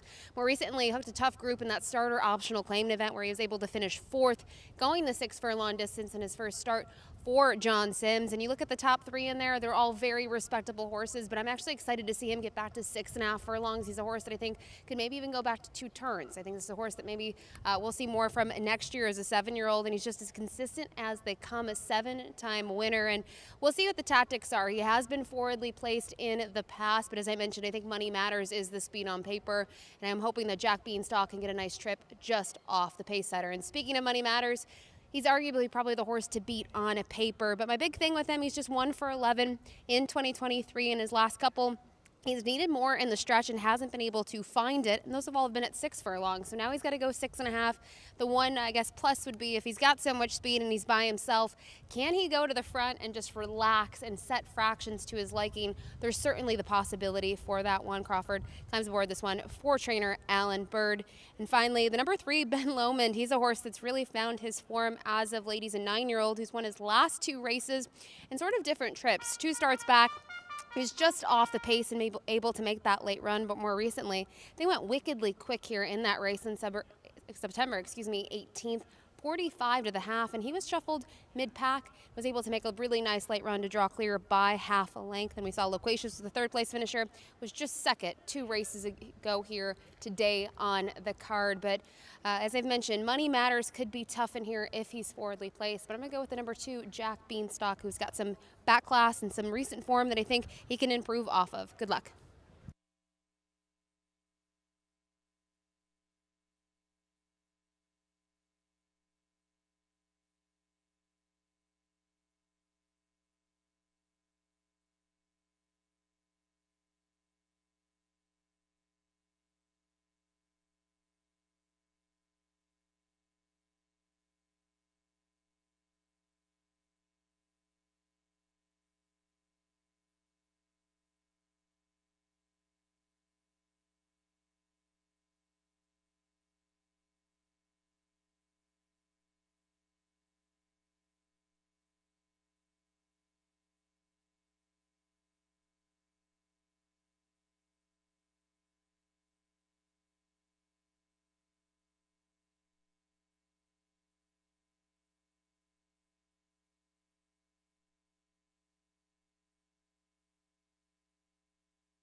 Field is making their way on track for today's 5th race. It's a claiming event for 3-year-olds and up, which have not won 2 races in 2023. Going to go 6.5 furlongs for a claiming price of $62.50 down to $6,000. Race 5 offers win, play, show, exactor, 20-cent try, double, 20-cent super, 20-cent pick 3, and 20-cent late pick 4 wagering with a pool guaranteed at $10,000. Also, if you will turn your programs forward to race 6, we have a corrected overweight in the 6th. The number 5 box and score, the rider will be 4 pounds over at 124. Once again, race 6, number 5, box and score, 4 pounds over, 124.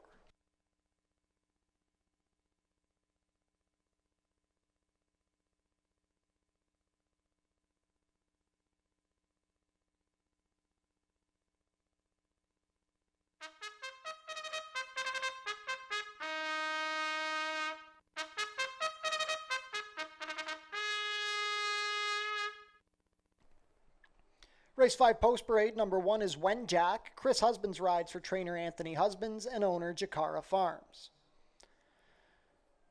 Number 2 is Jack Beanstalk. Jeffrey Alderson has the call for trainer John Sims and owners Dominic Licio and Deborah Fletcher. Number 3 is Ben Lomond. Melanie Pinto rides for trainer Julie Mathis and owner Bruno Schickadans. Centennial Farms Niagara own the 4, The Only Solution. Amanda Vandermeersch will pilot for trainer Joe Humber. Albert owns and trains the number 5, Money Matters. Juan Crawford in the saddle. Completing the field, number 6 is Beyond My Dreams. Kirk Johnson rides for trainer Julie Mathis and owner Bruno Schickadans. 2 minutes to post for race 5. $10,000 guaranteed late pick 4 begins here.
Field for race 5, about to head behind the starting gate. It is now post time. 3-2 favorite is the number 5, Money Matters.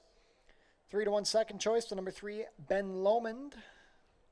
9-2 on the 2, Jack Beanstalk.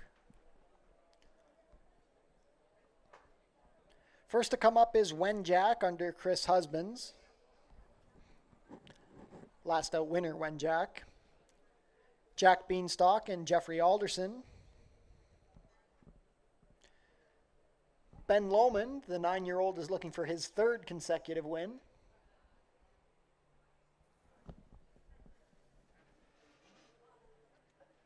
Comes up. The Only Solution with Amanda Vandermeersch.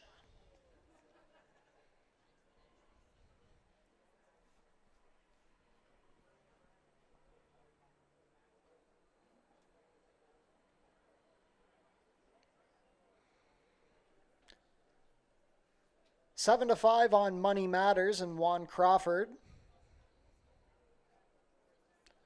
Last in will be Beyond My Dreams with Kirk Johnson.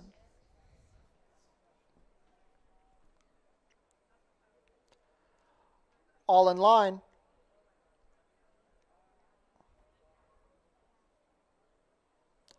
And they're off.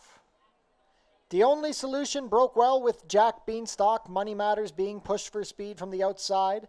Ben Lomond is racing in 4th, being joined by When Jack, and on the outside, the trailer is Beyond My Dreams. Jack Beanstalk has made the early lead. He's racing a length and a half better than Money Matters. Then it's a gap of 2 more to Ben Lomond. When Jack 4th along the rail. Beyond My Dreams trying to advance on the outside of The Only Solution. 22 and 3 for the opening quarter. Less than a half mile to race. It is Jack Beanstalk, bet down to even money, racing a length better than Money Matters. Ben Lomond is in 3rd, saving ground. The top 3 have opened up 5 on When Jack, The Only Solution, and Beyond My Dreams. 5/16 of a mile left to go, and now Jack Beanstalk has opened up 2 lengths. That's a quick half, 45 and 4. Quarter of a mile left to go for Jack Beanstalk. Money Matters in 2nd, being joined by Ben Lomond. It's well back to When Jack, Beyond My Dreams, and The Only Solution. Down the stretch they come. It's Jack Beanstalk looking to make all the running. Jack Beanstalk is up by 3. Ben Lomond into 2nd, past Money Matters. Final 16th of a mile to go. They're not going to get to Jack Beanstalk. Jack Beanstalk going on to a 4-length score. Ben Lomond going to be 2nd, then Money Matters. Money Matters comes back on for 2nd, actually. When Jack was 4th. 1:16 and 1.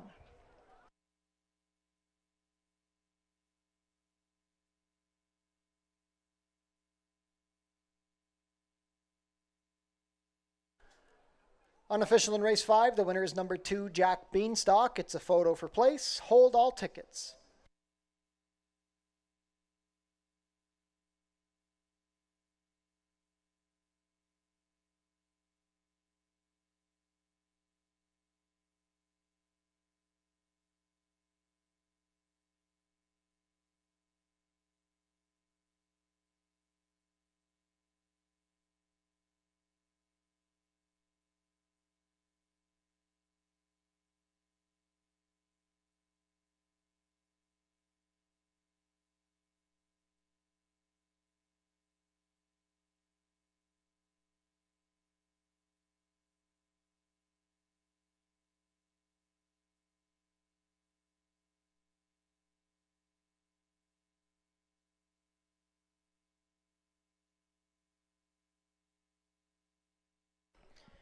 In the place photo, it's the 5, Money Matters. 3rd is the 3, Ben Lomond. And 4th, number 1, When Jack.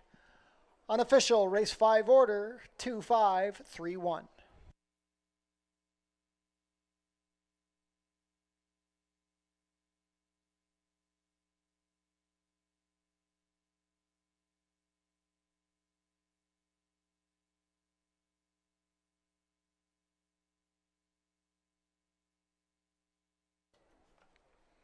Now back to the winner's circle, the unofficial winner of today's 5th race, number 2, Jack Beanstalk. Jack Beanstalk is a 6-year-old bay gelding by Jack Milton out of Sam's Roman Affair, bred in Kentucky by Paul Napper. That's a gate-to-wire score for Jeffrey Alderson. Jack Beanstalk is trained by John Sims for owners Dominic Licio and Deborah Fletcher. Second win of the year for Jack Beanstalk, the 8th of his 39 start career. He completed the 6 1/2 furlongs today in a time of 1:16:1. Hold all tickets until race 5 is made official.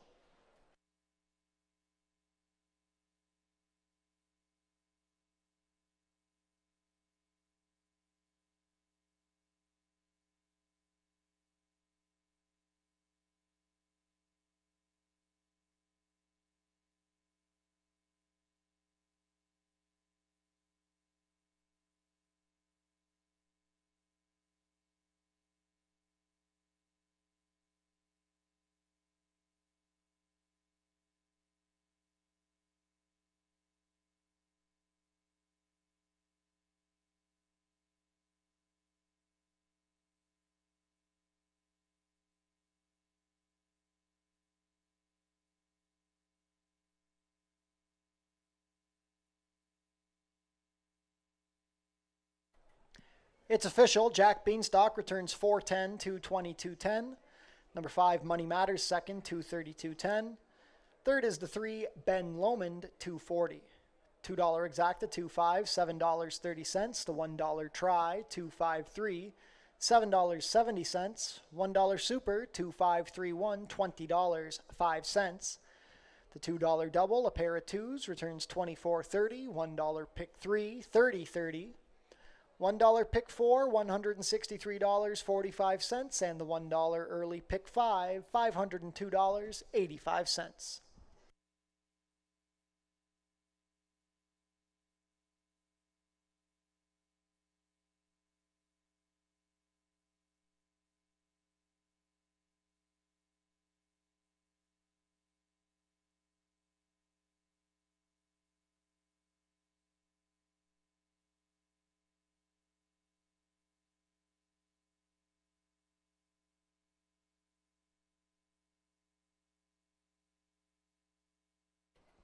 On screen now, the place photo for race 5.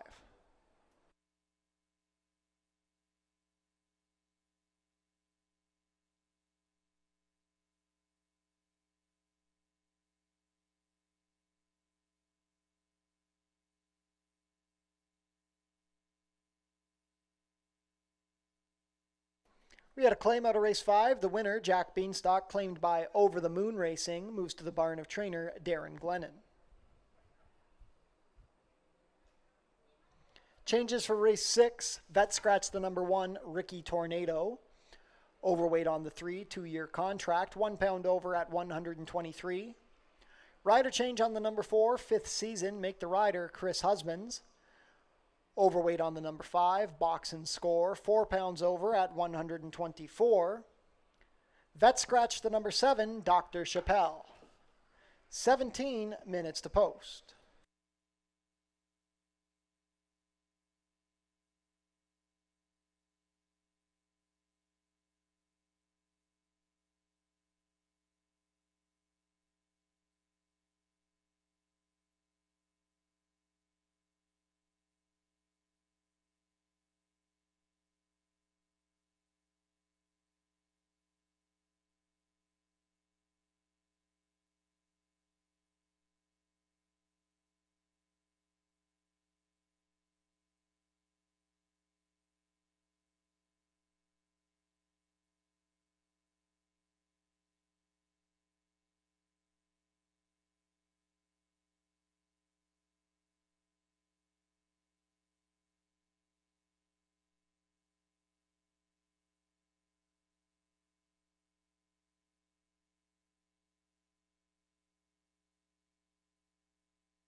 Back on the turf here in race number 6, a $5,000 claiming event for non-winners of 3 life at a distance of about 7 furlongs. And we do have a pair of scratches. The bookends here, the 1 and the 7 are out, which leaves us with a field of 5. And to me, there's a couple directions to go, and I feel like these horses are a little unreliable, but I am going to go to the number 6, Synchro Mesh, on top here for trainer Joe Humber. Last time out, I think this horse actually raced all right in the Puss in Boots Cup. Kind of looking at the trip that he got, he's a closer through and through, and he ended up getting up from towards the back of the pack to finish 5th in there. Top 2, though, and even the top 3, really respectable runners, Nicolau, Wilberforce, and Dr. Uptown. And prior to that, this one was able to get that 3rd lifetime win decisively.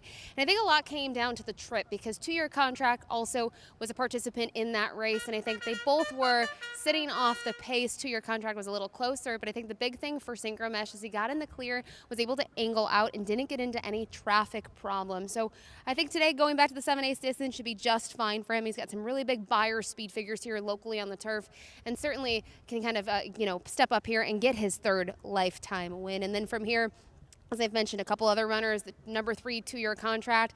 I'm going to draw a line through that dirt race last time out. I know it was against Lesser, and I actually know that this horse has a good dirt race under his belt, and in fact a win here back on June 26th. But I actually like his turf races better, and as I mentioned, I think it came down to trip 2 starts back at today's distance, and I think this horse had some traffic, had to check a little bit, and was unable to angle out like his rival was able to. And since then, he does have that dirt race, but he was also scratched in a race behind the gate where I thought he looked extremely live, and that was a turf event. So really excited to see him back on the grass. And then finally from here, the number 5, Box and Score, out of the Julie Mathis barn. First start for the New Connections was previously with Nora McKnight up at Woodbine, and really has shown nothing in 2023. 0 for 3. It's only amassed just over $1,000 in purse earnings, but in those races has faced considerably tougher. First start of the year, $25,000 claimers. He's dropped since each of those starts since then, but hasn't been able to get the job done. I do like him cutting back and getting back onto the turf. This horse has some backlash. I mean, obviously he participated in a grade 2 going 2 miles, but I think the big thing is when you look at probably his best race in the past year, it was up at Woodbine going a mile and a 16th when he was second best behind Gospel Way as the favorite. So we'll see if the class relief is enough to get him back on track for his new trainer today. But I did go in a different direction, directly to his outside, the number Synchro Mesh, who looks outstanding here in the walking ring. Best of luck.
Field is making their way on track for today's 6th race. It's a claiming race for 3-year-olds and up, which have never won 3 races. We're traveling about 7 furlongs on the turf course for a price of $5,000 down to $4,750. Race 6 offers win, play, show, exactor, 20-cent try, double, 20-cent super, and 20-cent pick 3 wagering.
Race 6 Post Parade, scratch the 1. Number 2 is Kodiak Mamba. Amanda Vandermeersch rides for owner-trainer Marianne Baumgartner. Number 3 is 2-year contract. Sunny Singh pilots for trainer Louis Cappy and owner Christina Ramjatin. Steve Cathcart owns and trains the number 4, 5th season. The rider is Chris Husbands. Number 5 is Box and Score. Steve Jadu rides for trainer Julie Mathis and owner Bruno Schickadans. Completing the field, number 6 is Synchromesh. Lenny Cicheran pilots for trainer Joe Humber and owner Aaron Rickman. Scratch the 7, 2 minutes to post for race 6.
Starting gate has taken position on the turf course. Not too much time left to get your race 6 wagers in. Final pick 3 of the day offered here.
Race 6 field coming up to the starting gate. It is now post time. 2-1 co-favorites are the 2, Kodiak Mamba, and the 6, Synchromesh. 3-1 on the 3 2-year contract and the 5, Box and Score. Set to begin loading for the 6th, Kodiak Mamba and Amanda Vandermeersch, the first to come up. 2-year contract and Sunny Singh. 5th season with Chris Husbands picking up the mount.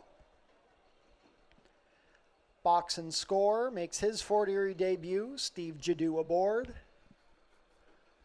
Last up will be Synchromesh and Lenny Seacheran. All in line. And they're off. 2-year contract and Kodiak Mamba, both out well. 5th season also showing speed. Synchromesh is taking back. The early trailer is going to be Box and Score. They're straightening themselves out quickly as they go into the turn. It's going to be 2-year contract making the pace. 2-year contract a length better than 5th season. Kodiak Mamba is on the rail about 4 lengths off of the leader. Then we have Synchromesh racing in the 2 path, a gap of 2.5 more to Box and Score, who trails the field as they turn into the backstretch. Opening quarter raced in 24 and 3. It is 2-year contract, 2 lengths on top of 5th season. Kodiak Mamba advancing into striking range. Synchromesh also making an early move. It's a gap of 3 more to Box and Score. Lots of room up the rail for Kodiak Mamba. 2-year contract continues to race on the lead as they go into the far turn. Synchromesh now 2nd, Kodiak Mamba 3rd. To his outside is 5th season, and now Box and Score is angling to the outside. 48-1 for the half. Midway around the turn, it is now Synchromesh ahead better than 2-year contract. Kodiak Mamba tries to get going again as they race into the final quarter of a mile. They swing for home. 2-year contract and Synchromesh head and head. Lots of room up the fence again for Kodiak Mamba if good enough. 5th season and Box and Score still at the back. Synchromesh is now leading under Lenny Seacheran. Kodiak Mamba coming into 2nd past a tiring 2-year contract. Here's 5th season down the outside. It's Synchromesh and Kodiak Mamba. Synchromesh looking for the wire. It's Synchromesh and Lenny Seacheran on top. Kodiak Mamba 2nd, then 2-year contract, 5th season, and Box and Score, 126 flat.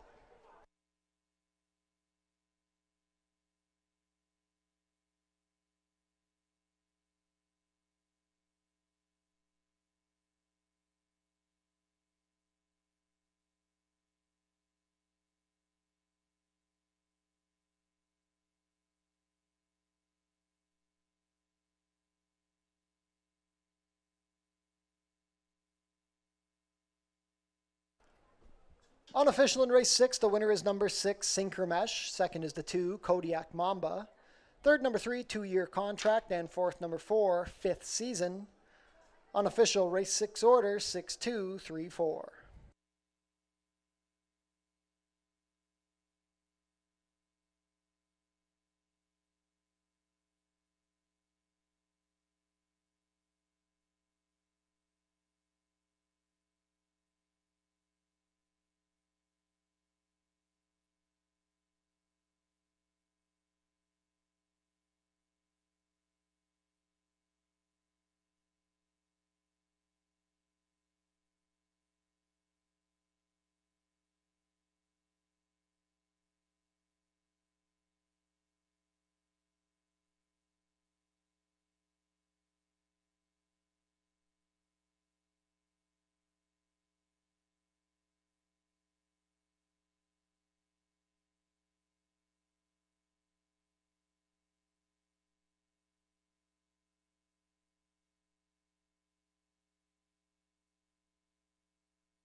Now returning to the winner's circle, the unofficial winner of today's 6th race, number 6, Synchromesh. Synchromesh is a 5-year-old dark bay or brown gelding by Mucho Macho Man out of Dynashields, bred here in Ontario by Andy Stronach. Ridden to victory today by Lenny Seacharan, Synchromesh is trained by Joe Humber for owner Aaron Rickman. That's the second win this year for Synchromesh. He loves this Fort Erie turf course, his third lifetime win in 19 starts. He completes the about 7 furlong distance in a time of 1:26 flat. Hold all tickets until race 6 is made official.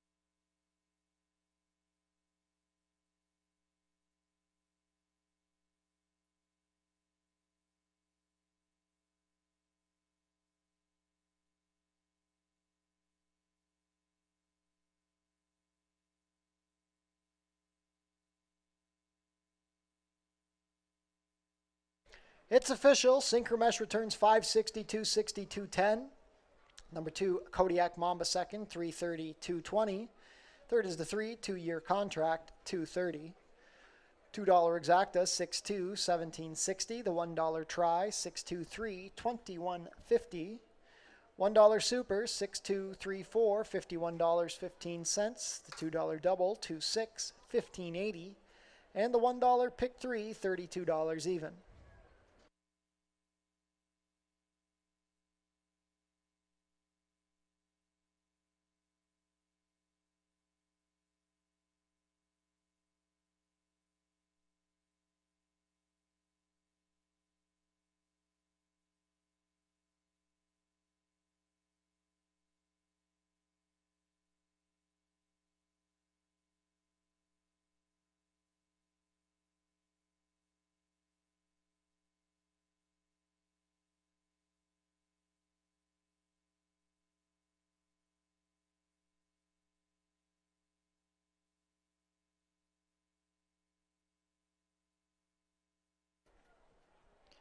Fort Erie's Fan Appreciation Day is taking place on Tuesday, October 17th. It all starts at 1 o'clock. We're going to have prize draws, free programs, and much more to celebrate the final day of the 2023 season. Changes for race 7, an overweight on the 1, Trish the Dish, 2 pounds over at 123. Overweight on the 5, Doodle Dandy, 1 pound over at 115. Vet Scratch the number 6, Private Lake. 18 minutes to post.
Nothing comes close to this.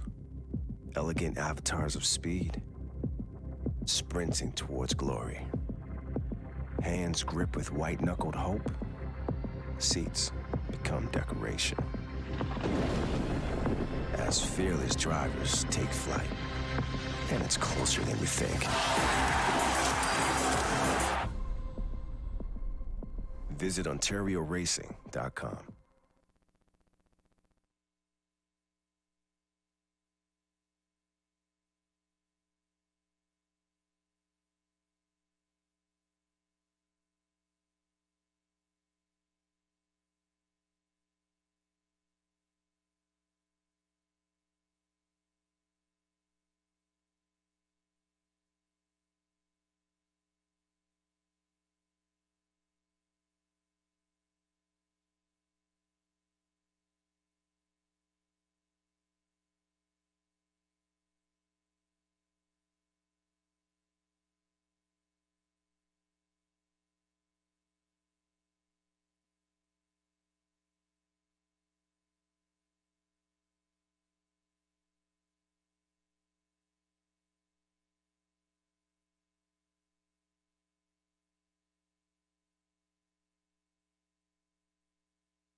Well, we have two nice big fields here to round out the program. Late double time. Race number 7, a starter optional claiming event at a distance of 1.1 miles here on the main track. And this isn't a distance we necessarily always see, but I think it makes for an interesting betting event. And a couple of horses have really nice recent form, but they're going to need to try to extend that with that additional distance. One scratch in here of the number 6, Private Lake. And I'll be honest, I was torn between two horses in the top spot, that being the 2, Antigone, and the 3, Redoubt's Light. I had to go to the Antigone horse in here, the number 2. I know he hasn't shown much in his last couple, but I think he had excuses, especially in his races up at Woodbine. I think he needs to stretch back out on distance, and clearly he's going to do that today, going to get that added distance. Has a really nice record going these long races at 1.1 miles, and just in general, he has some good dirt form. When you go to look at those races late last year in 2022 at Tampa Bay Downs, one of them was a disappointing performance. He dropped in for 62.50. He did not fire, but keen on that race back one prior to that, or two prior to that, I should say. Really nice second place finish behind Ali Z. This is a horse that won, I believe, about 7 races or something last year. It was just a tremendous racehorse and always fires her best, especially in South Florida. So I think the waters were deep in that race. As I mentioned, next time out wasn't that great, but maybe had some excuses. And as I've said, I just think getting back on the dirt and stretching out, we are going to see an improved performance. Now, a horse that does have a win at the 1.1 miles distance is the number 3, Redoubt's Light, who was able to win last time out with a compact field of 5. In terms of the pace, I wouldn't say it was hot, nor it was really that slow, but this horse was dead last early on and just made a really big late move to draw clear by 2 1/4. And I thought looked very good doing so, and it really wasn't surprising. This 8-year-old has had some good races where he's just needed a little bit more ground, and he finally got that last time out. Chris Husbands was aboard for those last 3 starts and sticks with him here, and honestly, he hasn't done anything wrong. 2 of those races were on the road up at Woodbine, and he finished 3rd in both of them while in for 7,500. Rounding out my top 3 is the number 1, Trish the Dish, who, as we know, Prince of Wales Day, it started as a beautiful day, and quickly the conditions changed. We got a lot of rain, and the Molson Cup that was carted for the turf did move to the main track at 1.1 miles over the off-going, and Trish the Dish skipped over the slop. She was towards the back of the pack early on, made a really nice late move, and drew clear in there. I think it was a big performance, but I think there's something to note. A lot of horses in the Cup race, they were aiming for the turf. They stuck with the dirt, just knowing there's little extra prize money on the line, and I think looking at that, she hasn't faced necessarily the same level of dirt horses that she'll face in this field today. So I still use her in here, but I still think she'll need to improve off that big win last time out in the Molson Cup. So great betting race coming up here in race number 7. And for me, I'm going to go to the number 2, Antigone on top. Best of luck.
Field is making their way on track for today's 7th race. It's a starter option, 3-year-olds and up, which have started for a price of $10,000 or less in the last 2 years, or going for a claiming price of $12,500. We're going to travel 1 mile and 1/8 over the main track.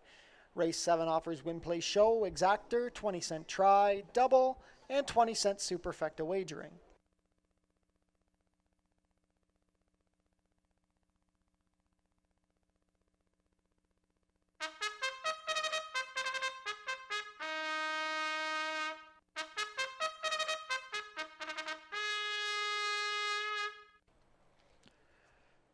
Race 7 post parade. Number 1 is Trish the Dish. Sunny Singh rides for trainer Louis Cappy and owner Trinity Racing Stables. Mary Self owns the 2 Antigone. Sofia Vives has the call for trainer Zelko Kretschmar. Number 3 is Redoubts Light. Chris Husbands pilots for trainer Josh Robillard and owner Radcliffe Racing Stable. Howard Keene owns and trains the number 4, Santiago Salsa. The rider is Amanda Vandermeersch. Number 5 is Doodle Dandy. Alexis Sanchez rides for trainer Lindsay Hode, who owns in partnership with Joseph Hode. Scratch the 6, number 7, Kitty Holiday. Kevin Nichols pilots for trainer Dale DeRusso and owner 8 Star Racing Stables. Reggie Johnston owns the 8, Paperback Hero. Mark Lee Buchanan in the saddle for trainer Roy Augustino. Number 9, Sailor's Passion. Omar Marino rides, Mark Fournier trains and owns with Scott Leith. Number 10 completes the field, AI Initiative. Leo Salas rides, Sharon Chicotto trains, and Jim Batir owns. 3 minutes to post for race 7. It's a solid late double sequence. Get your wagers in.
Starting gate is in position. Not too much time left to get your race 7 wagers in. Solid late double starts here in the 7th.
Race 7 field is approaching the starting gate. It is now post time. Pretty wide open board for this Milan and 8th affair. 5-2 favorite is the 7, Kitty Holiday. 7-2 on the 2, Antigone. 4-1 on the 9, Sailor's Passion.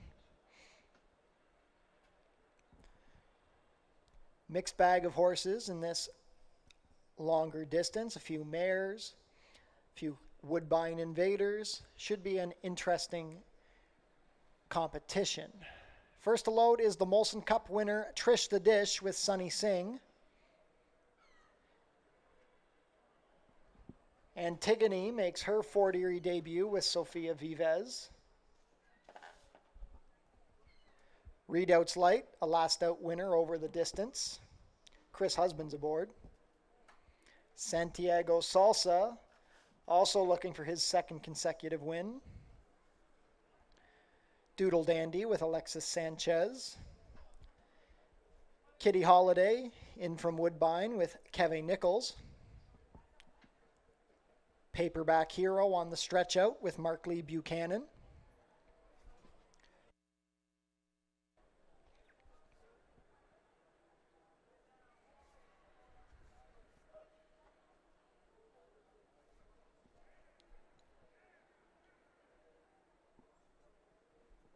Paperback Hero, reluctant to load.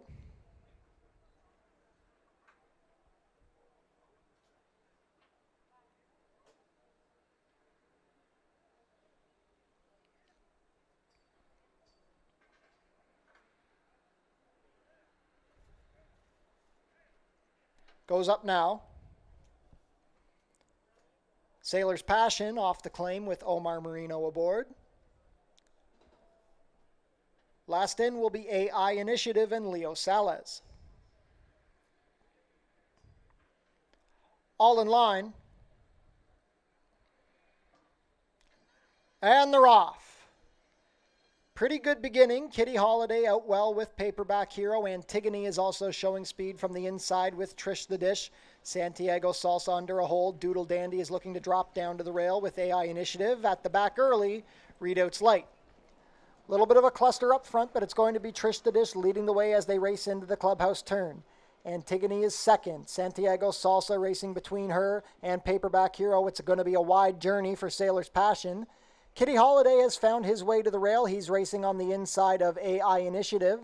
Then it's a gap of 2.5 to Doodle Dandy and another 7 to Redoubt's Light.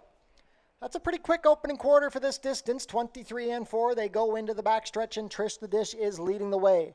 Paperback Hero with the orange blinkers is second. Sailor's Passion, third on the outside. Here comes Kitty Holiday slipping up the rail to make an early move. He's into the second place position, a half length off the leading Trish the Dish. Antigone is in a stalking spot. Sailor's Passion now dropping back. AI Initiative on the inside, 3 lengths better than Doodle Dandy, and it's well back to Redoubt's Light. The half was 48 seconds flat, just over 3 furlongs to go, and Kitty Holiday has taken control from Trish the Dish.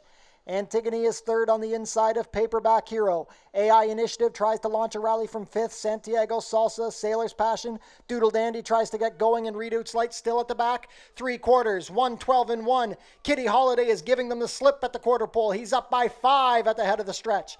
It is Kitty Holiday looking tough to beat here. Antigone second. Past Paperback Hero, who's stalling. Trish the Dish tries to keep going. AI Initiative is swung to the far outside, but nobody is going to get to Kitty Holiday. He rode the rail to an easy win with Kevin Nichols. Kitty Holiday standing up in the final 70 yards. He's winning by 7, could have won by so much more. Antigone second. Redoubt's Light rallied for third over AI Initiative, 149 and 4.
Unofficial in race 7, the winner is number 7, Kitty Holiday. Second is the 2, Antigone. Third, number 3, Redoute's Light. And fourth is the 10, AI Initiative. Unofficial race 7 order, 7-2-3-10.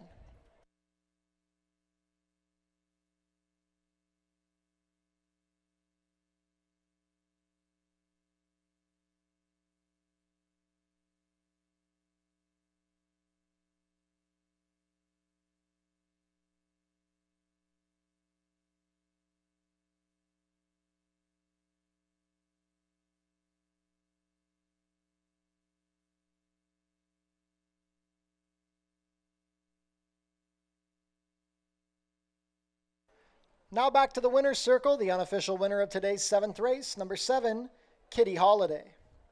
Kitty Holiday is a 4-year-old bay colt by Amy's Holiday out of Kids Collection, bred here in Ontario by Tall Oaks Farm.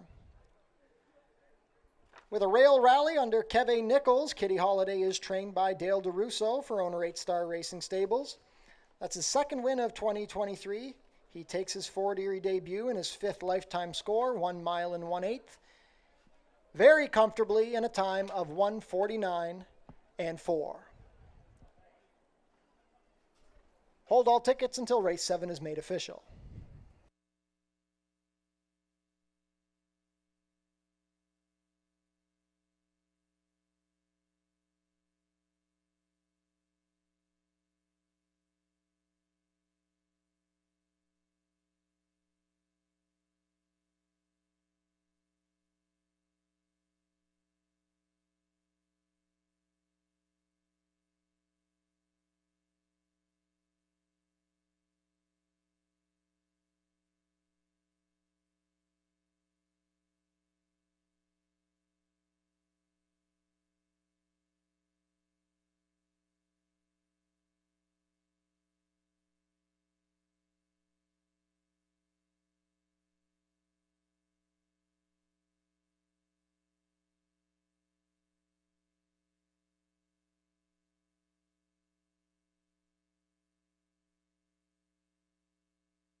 Race 7 is official. Prices are up. $5 to win on Kitty Holiday, 320 place 260 show. Number 2, Antigone second, $694.70. Third is the 3, Redoute's Light, $760 to show. $2 exacta, 7-2, 34.30. The $1 try, 7-2-3. $124.60. The $1 super, 7-2, 310. $1,050.05. $2 double, 6-7, 17.60. The $1 pick 3, 23.65.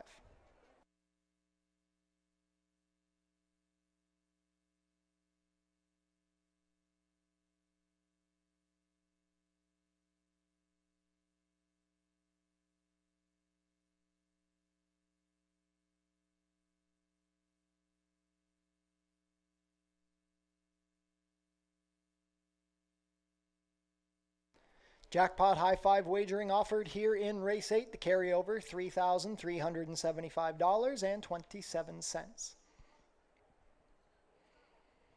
Changes for race 8. Vet scratch the number 4, Coloma. Steward scratch the number 9, Rejoicing for Cats.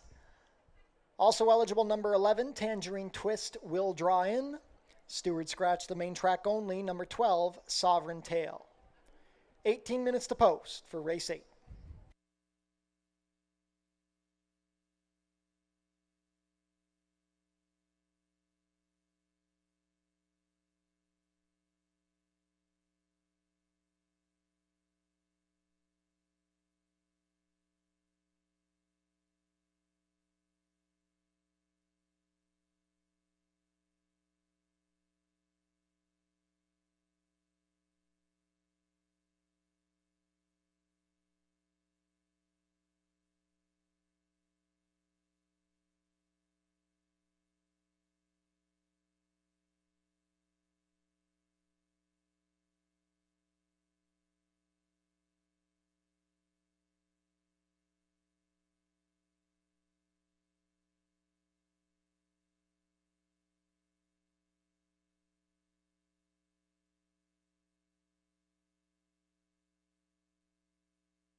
Well, you can see in front of me is the number 5, Wiccan Sense. One of many in this nightcap. We have a really nice field coming up, 9 runners, and that's after scratches. The 4, 9, and 12 are out. And it's a competitive event here for $4,000 maiden claimers, fillies and mares in the spotlight. We're on the turf at about 7 furlongs. And I'm going to kick things off here with the number 8, Kimono Kate, one of 2 in here for Kevin Buttigieg.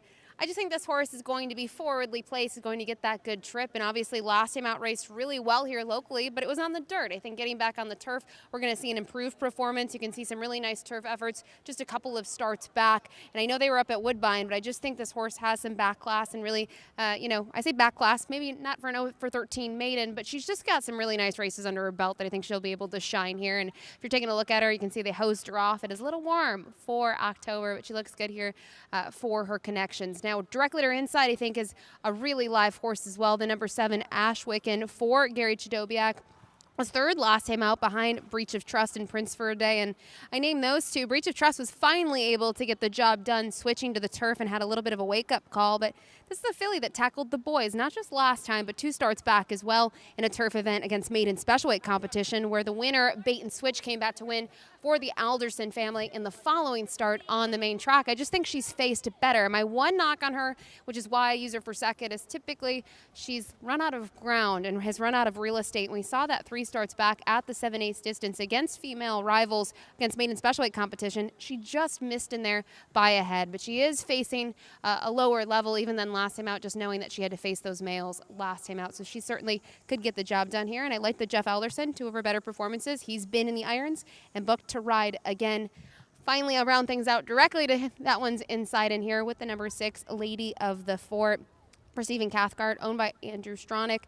Disappointed last time out. I'm not really sure what happened, but, you look at that race. It was on September 25th. She's back in the entry box. You have to think the connections might have thought that she had an excuse last time out or just didn't race that hard. And now I think it's a positive sign to see her back in the races. And going into that $4,000 claiming event against the boys, I actually thought she was going to improve because she had those 2 efforts going a mile. I thought maybe a little sharper, cutting back to the 7/8, and she didn't fire. So I'm wondering if that same logic applies here. A consistent type that's been really good on the turf course, but has needed a little bit more to get the job done, which is why I use her underneath. But I think the lineup here is a match between the number 7, Ash Wiccan, and the 8, Kimono Kate, and I did go to the 8 on top. Good luck here in the nightcap.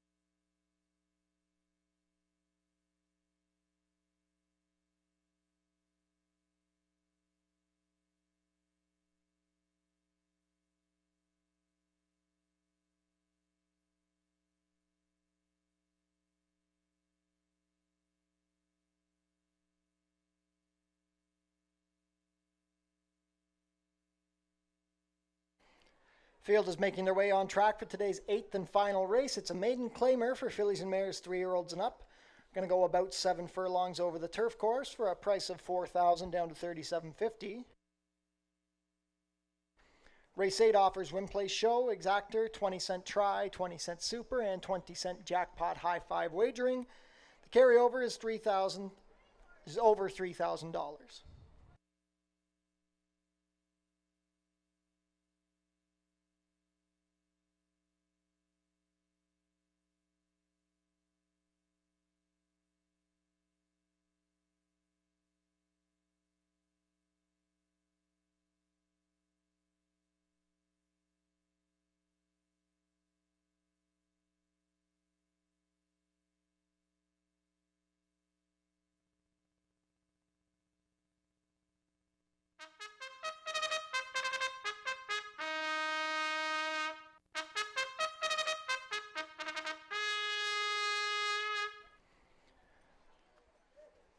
Race 8 post parade, number 1 is Impossible Birdie. Rachel Slavinsky rides for trainer Ken Albu and owner Six Brothers Stable. Number 2 is Princess Dee Dee. Kirk Johnson has the call for trainer Danny Wills and owner Goldmart Farms. Colebrook Farms own the 3, Rumors Fly. Leo Salas rides for trainer Kevin Buttigieg. Scratch the 4. Number 5 is Wiccan Sense. Alexis Sanchez pilots for trainer Michael Bennett, who owns with a partner.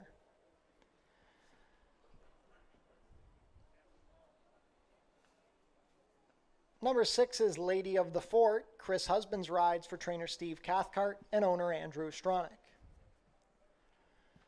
Number 7 is Ashwickan. Jeffrey Alderson in the saddle for trainer Gary Chidobiak and owner Terry Peon.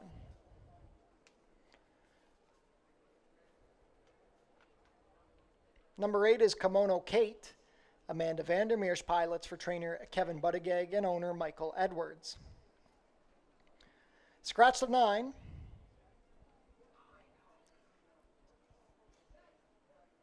Number 10 is Speedy Nephrite. Juan Crawford rides for trainer Paula Loescher and owner Kenny Ing.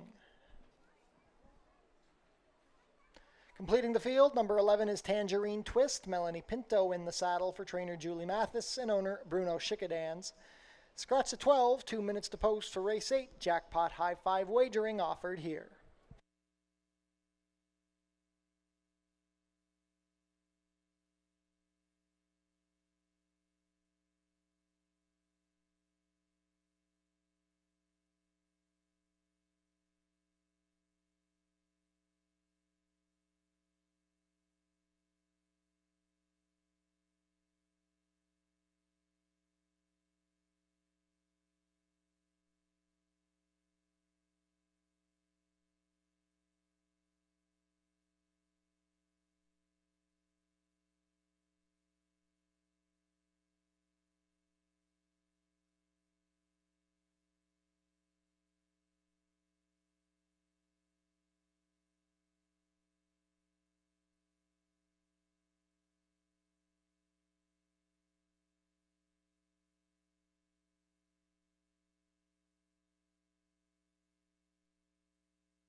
Field is crossing on to the turf course. Not too much time left to get your race 8 wagers in. Jackpot high 5 offered here.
Field for race 8 is approaching the starting gate. It is now post time. 7-5 favorite is the number 8 Kimono Kate.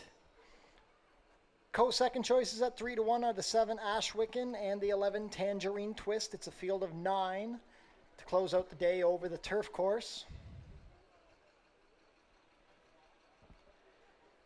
Impossible Birdie and Rachel Slavinsky, the first to come up. Princess Didi and Kirk Johnson.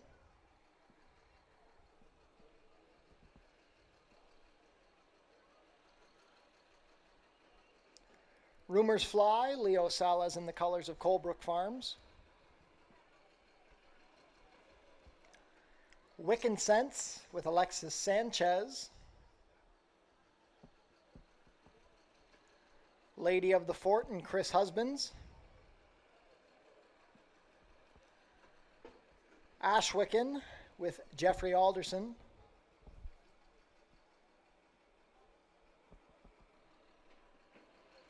9-5 favorite Kimono Kate with Amanda Vandermeersch.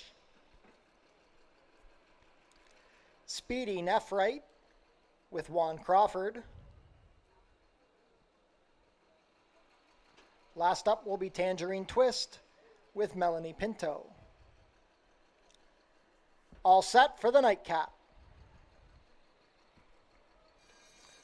And they're off. Wiccan Sense out a little slowly. Tangerine Twist out like a shot from the far outside gate. It's going to be Tangerine Twist with no problem making the early lead. Here comes Impossible Birdie up the rail. Lady of the Fort is racing in third, trying to drop down to the inside. Then we have a stack of 4. Princess Didi, Kimono Kate, very wide. Speedy Nephrite, Rumors Fly. Then we have Ashwicken to her outside. It's 2 more back to Wiccan Sense, who's about 10 lengths off of the leader. Out of the turn and into the backstretch they go. It is Impossible Birdie up the inside, taking the lead from Tangerine Twist. They went the opening quarter in 24 seconds flat. The top 2 have opened up 4 on Lady of the Fort, who races on the inside of Kimono Kate. Wider still, Speedy Nephrite. Then we have Ashwicken. Princess Didi saves ground. She's length and a half better than Rumors Fly. Still at the back, Wiccan Sense. Into the far turn they go. Impossible Birdie and Tangerine Twist still separated by a half length, past the half in 47 flat. They're up by 5 on Lady of the Fort. Ashwicken begins a rally. Then we have Kimono Kate, who's stalling on the outside. Rumors Fly splitting her and Princess Didi. Trying to swing wide now is Wiccan Sense, and trailing the field is, I don't even know. Down the stretch they come. It is Impossible Birdie looking to go gate to wire. Serious bid from Tangerine Twist. These two have been 1-2 every step of the way. Ashwicken has rallied into third. It is Tangerine Twist now ranging up to Impossible Birdie. Impossible Birdie down along the fence. Tangerine Twist, Impossible Birdie down to the wire. Impossible Birdie, I think, just held over Tangerine Twist. Then we had Ashwicken, Lady of the Fort, Rumors Fly. 127-1.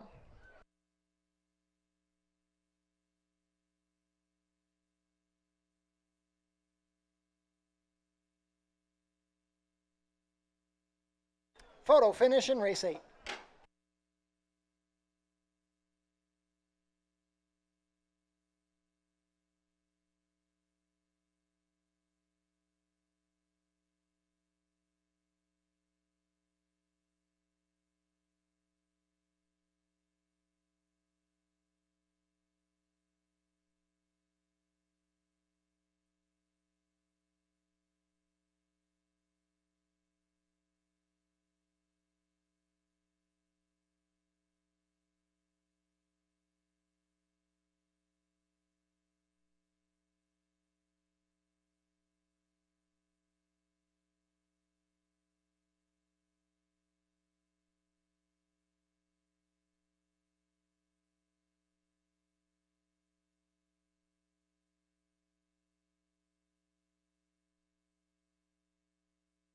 In the photo, it's the number 1 Impossible Birdie over the 11 Tangerine Twist, third number 7 Ashwicken, fourth is the 6 Lady of the Fort. Unofficial race 8 order, 111-7-6.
Now back to the winner's circle, the unofficial winner of today's 8th race, number 1, Impossible Birdie. Impossible Birdie is a 3-year-old bay filly by Society's chairman out of Rouston Birdie, bred here in Ontario by Dr. Rolf Davis. Digging in down the stretch to prevail under Rachel Slavinsky, a riding double for Slavinsky, Impossible Birdie is trained by Ken Albu for Six Brothers Stable. Impossible Birdie breaks the maiden in attempt number 7. She completes the about 7 furlong distance in a time of 1:27:1. Hold all tickets until race 8 is made official.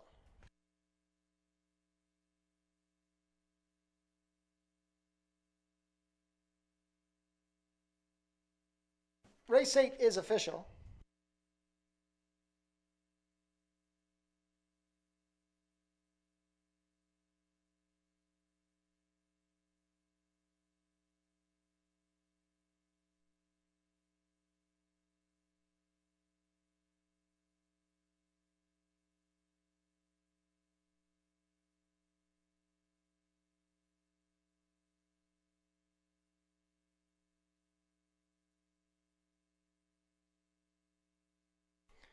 Impossible Birdie returns 12:30, 6:53:90.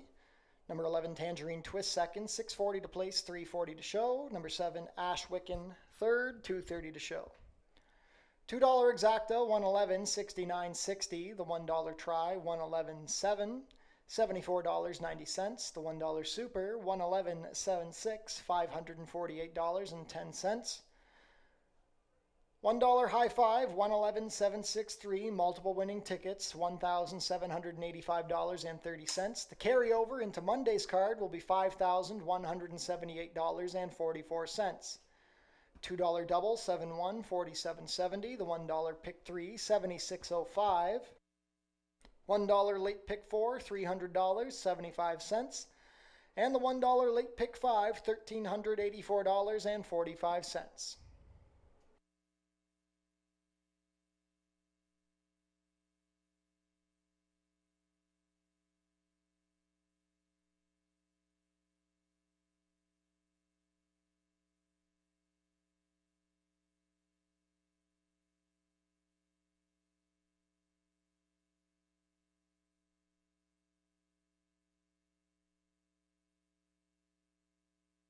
On screen now, the win photo for race 8.